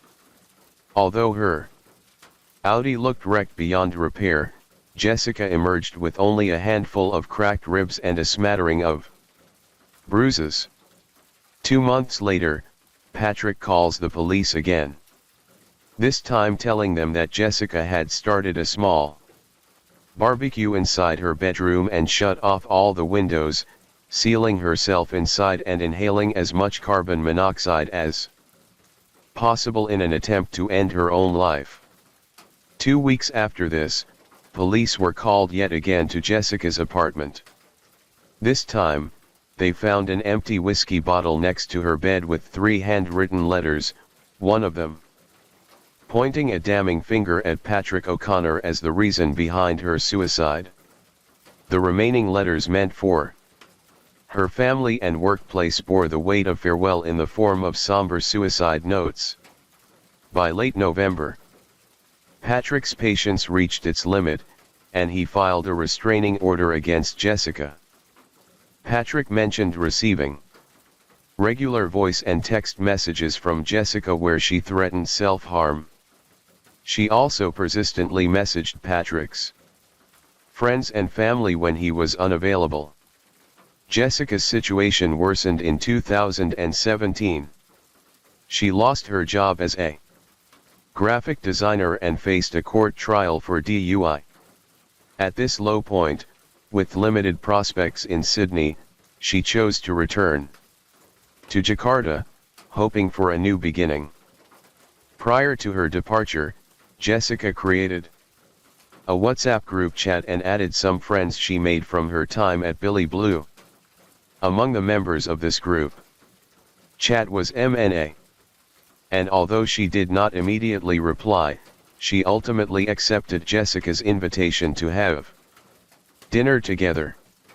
And so on December 12, 2015, MNA, accompanied by her newlywed husband, Arif, joined Jessica for an evening meal at a restaurant in North Jakarta. During this occasion, MNA and Arif chose to disclose to Jessica that they had recently tied the knot. It's hard to grasp the impact of such news on someone as downtrodden as Jessica. But what was certain was that the mood had shifted to one of discomfort. A few days after this, another message from Jessica arrives in the WhatsApp group. This time inviting the group of girls to meet up and catch up at a cafe in January. However, what struck as peculiar was her abrupt shift in behavior. She appeared to be extra generous and friendly. The WhatsApp conversation history between the girls revealed that she had offered to arrange a reservation and went above and beyond by generously offering to shoulder the expenses for their upcoming gathering. MNA asks where they should meet, to which Jessica immediately replies, Olivia. MNA then says, oh yeah, delicious. I love their Vietnamese iced coffee. So, what I know was that this was not long after Jessica went back to Jakarta. She wanted to meet up with MNA.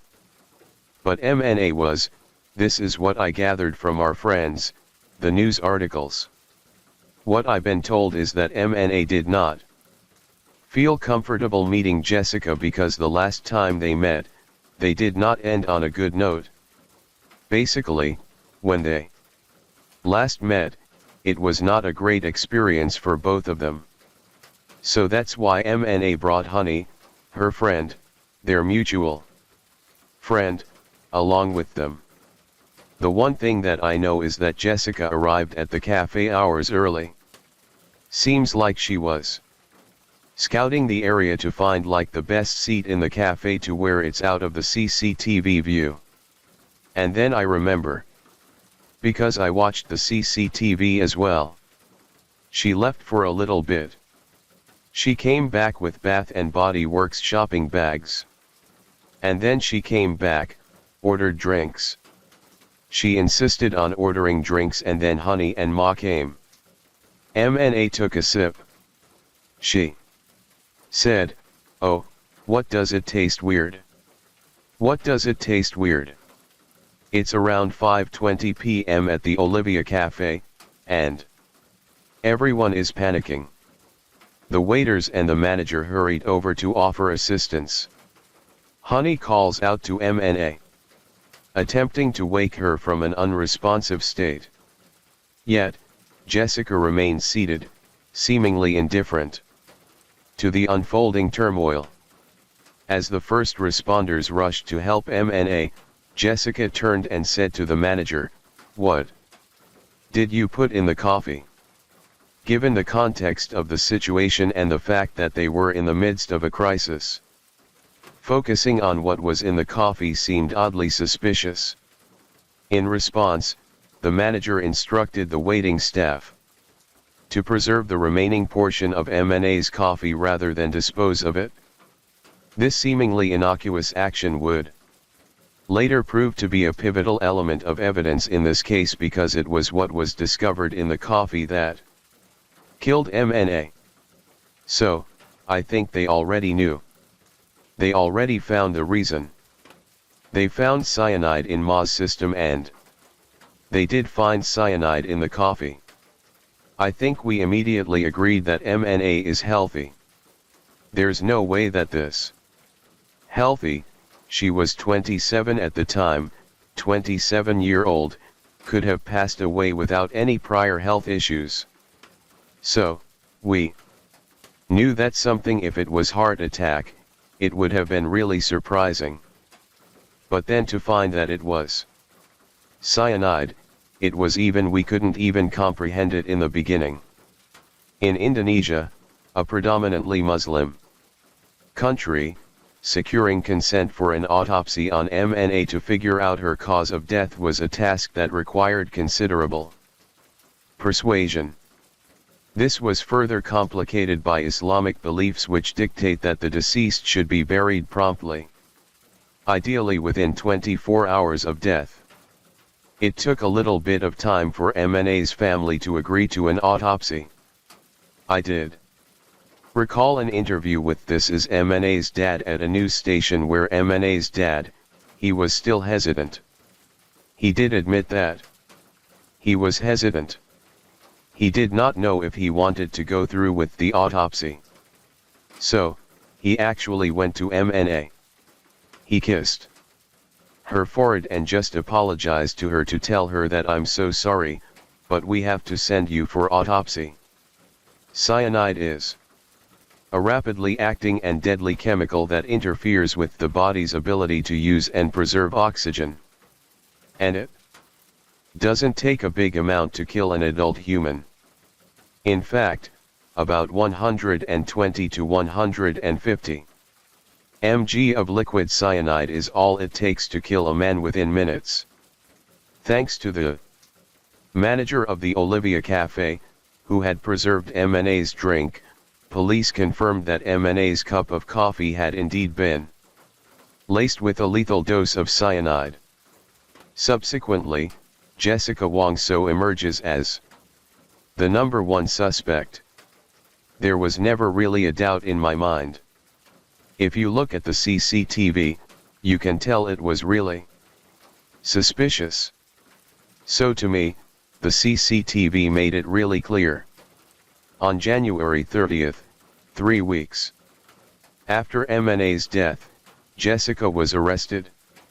This captured the attention of reporters all over Indonesia as well as internationally. It was a sensational breakthrough in the case, and cameras were following Jessica everywhere she went. Interestingly, when faced with the glare of the cameras, Jessica's demeanor exuded an air of calm and poise marked by a serene smile. This would be a recurring theme throughout the course of Jessica's trial. She was often seen smiling and waving with an extremely calm composure. I feel like the minute you Google MNA's name, like a bunch of articles popped up. I would say within a week, there was already a lot of news, a lot of interviews. They're trying so hard to get to interview people. Despite how much she seemed to enjoy the attention, Jessica was consistent in her statements to the police that she had no involvement in Ma's poisoning. But after 2 days' worth of psychological evaluations, the police concluded that Jessica was on the surface a smart, calm, and confident person. However, she had the personality of an amorous narcissist. These types of people thrive on being the center of attention and show a complete lack of remorse. They resort to lying and deceit in pursuit of their desires. Jessica was the main suspect. It was pretty immediate. I almost want to say she was the prime suspect from the get-go. To me, it's very senseless. It's basically murder. There's no reason for you to give someone cyanide. So, why did Jessica want to kill MNA? Well, the truth is no one knows for sure. But numerous theories have surfaced, ranging from the more plausible to the less credible. Some say that Jessica had feelings for MNA, and the prospect of losing her to marriage became an overwhelming burden. The theory is that if Jessica couldn't have MNA, she wouldn't allow Arif to have her either. Nonetheless, Jessica consistently denies any claims regarding her romantic feelings for MNA. During our interview with Jane, she gives an alternative theory on why Jessica could have wanted MNA dead. A lot of things were circulating. I did mention previously there was someone making up a story saying that Jessica is in love with MNA. But Sandy actually did an interview and Sandy was saying she's jealous. She's jealous of MNA because things were going well for MNA. She got married. Things were indeed going well for MNA. She just had a fairy tale wedding and was planning to start a family of her own. In contrast, however, Jessica faced a string of setbacks, including getting fired from a job and several legal issues because MNA told her to break up with the boyfriend. And it seems like she held this grudge, thinking that all these bad things that happened to me, it's all because of MNA. So, that's most plausible in our minds. On the 15th of June 2016, 6 months after MNA's death, Indonesia's trial of the century began at the Central Jakarta State Court. Rows of news reporters and arrays of cameras adorned the courtroom's perimeter, while across the nation, many remained glued to their TV screens to watch the drama unfold.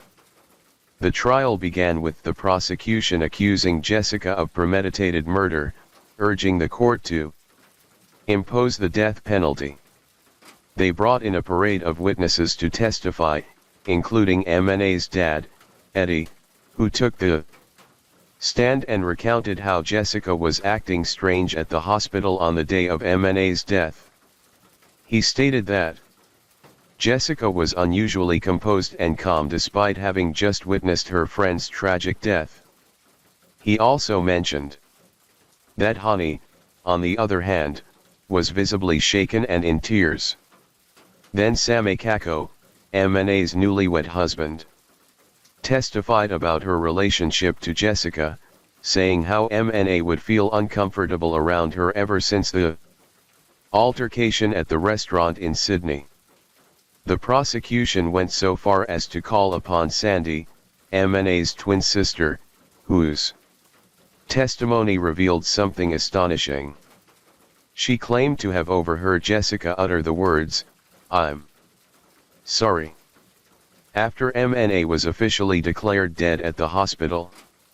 In the face of these first-hand accounts, it probably wouldn't have been easy for Jessica to come up with a defense. In the third month of the trial, Jessica's defense team fired back. It began with an Australian forensic pathologist explaining that MNA's passing might not have been a result of cyanide poisoning. He said that there were no traces of cyanide found in MNA's gastric fluid, which was taken 70 minutes after her death, while the 0.22 grams of cyanide found in her stomach was taken a few days after her death and was therefore likely to have been produced post-death. Another forensic pathologist agreed and explained that MNA's true cause of death could only be confirmed after conducting a full autopsy, but in this case, they only took samples of her tissues and fluids. This loaded up the rounds for Jessica's legal gun. A team of lawyers made it clear that MNA's death was not necessarily caused by cyanide poisoning. They suggested that MNA could have had an unknown pre-existing medical condition that might have played a role in her death. Additionally, they also pointed out that the prosecution couldn't prove where the cyanide came from. Then it was time for Jessica herself to testify, and when she took to the stand, the courtroom was dead silent. Again, she's calm and collected, occasionally smiling as she denies all claims of poisoning and implores the judges to base their verdict on concrete evidence rather than speculation. Amidst the ongoing exchange of arguments between the prosecution and defense, a crucial aspect comes into focus: the CCTV footage. This, coupled with MNA's preserved coffee cup, emerged as the most crucial pieces of evidence in this case. The one thing that I know is that Jessica arrived at the cafe hours early. Seems like she was scouting the area to find the best seat in the cafe to where it's out of the CCTV view.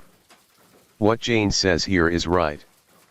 CCTV cameras actually record Jessica walking into the cafe at 3:30 p.m. when she told the girls to meet at 5. That's 90 minutes earlier than the scheduled meeting time. Again, what is the purpose of you arriving so early? Because if I'm early and I'm in a mall, I would be shopping.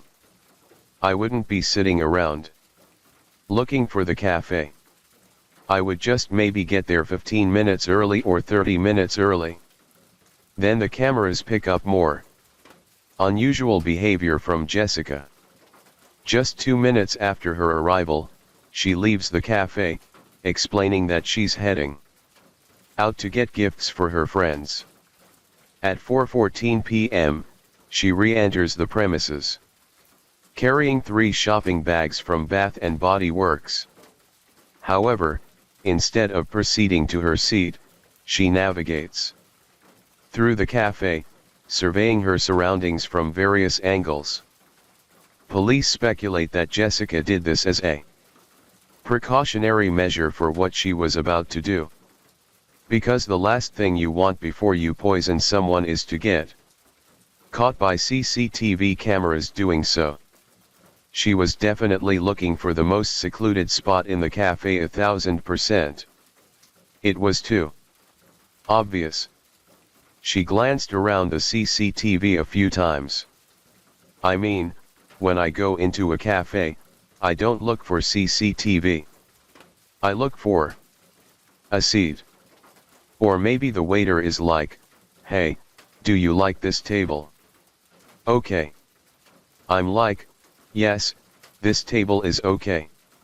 Jessica eventually opts to settle in a booth at the corner of the cafe.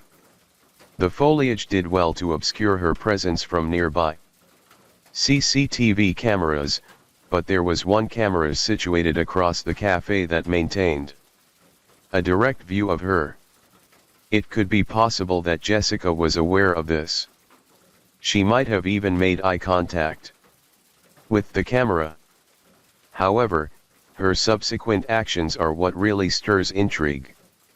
She proceeds to lift the 3 shopping bags and positions them on the table, effectively obstructing the CCTV from capturing whatever was on the table.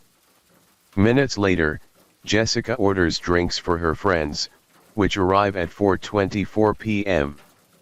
The waiter places the drinks on the table, and upon observing the CCTV footage, it becomes apparent that Jessica slowly repositions the bags, almost as if she's ensuring that the drinks are well concealed.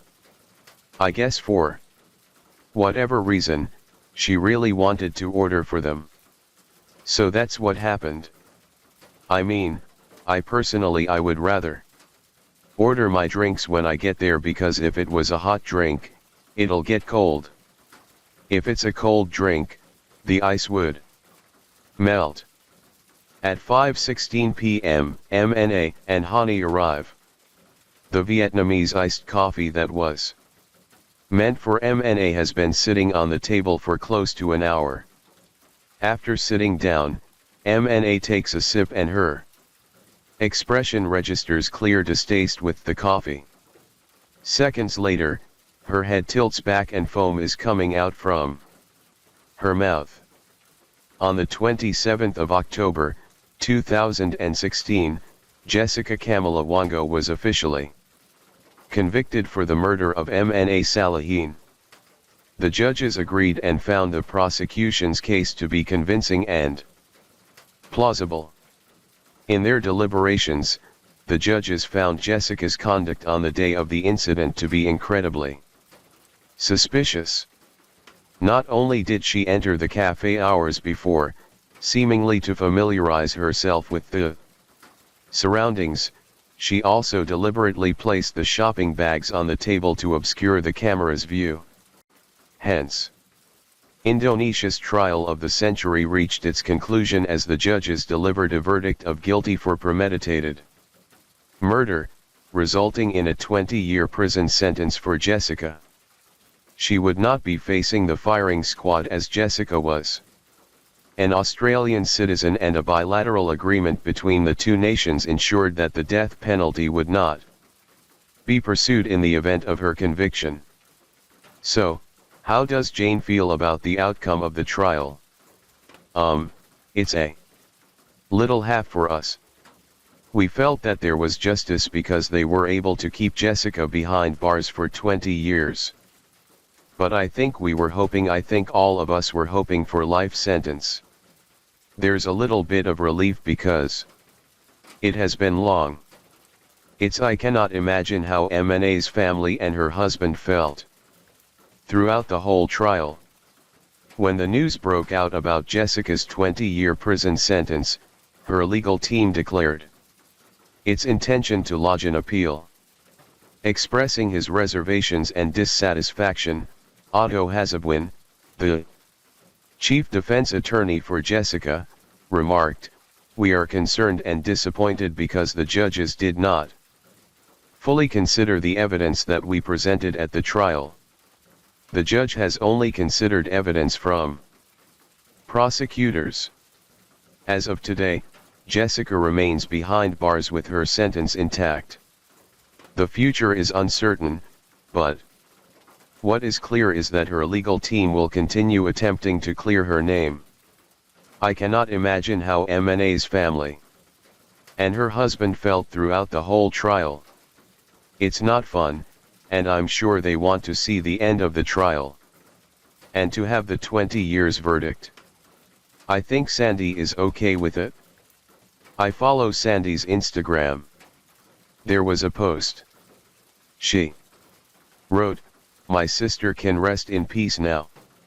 The cloud over her head is gone and we can start healing at this point.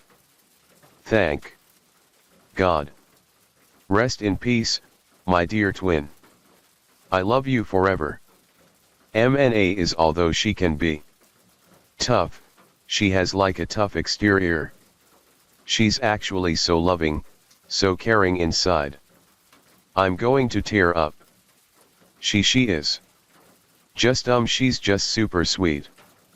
I don't know how else to explain to her. It's like everyone just used the same words to explain her, but that really is MNA. And it's just so sad that she had that type of she's just taken away so soon. As the rain gently falls and the night grows deeper. Thank you for joining me here at Mr. Nightcared. True crime stories remind us of life's mysteries and the importance of staying aware even as we seek comfort in the quiet of the night. Let the rain carry you to a peaceful sleep.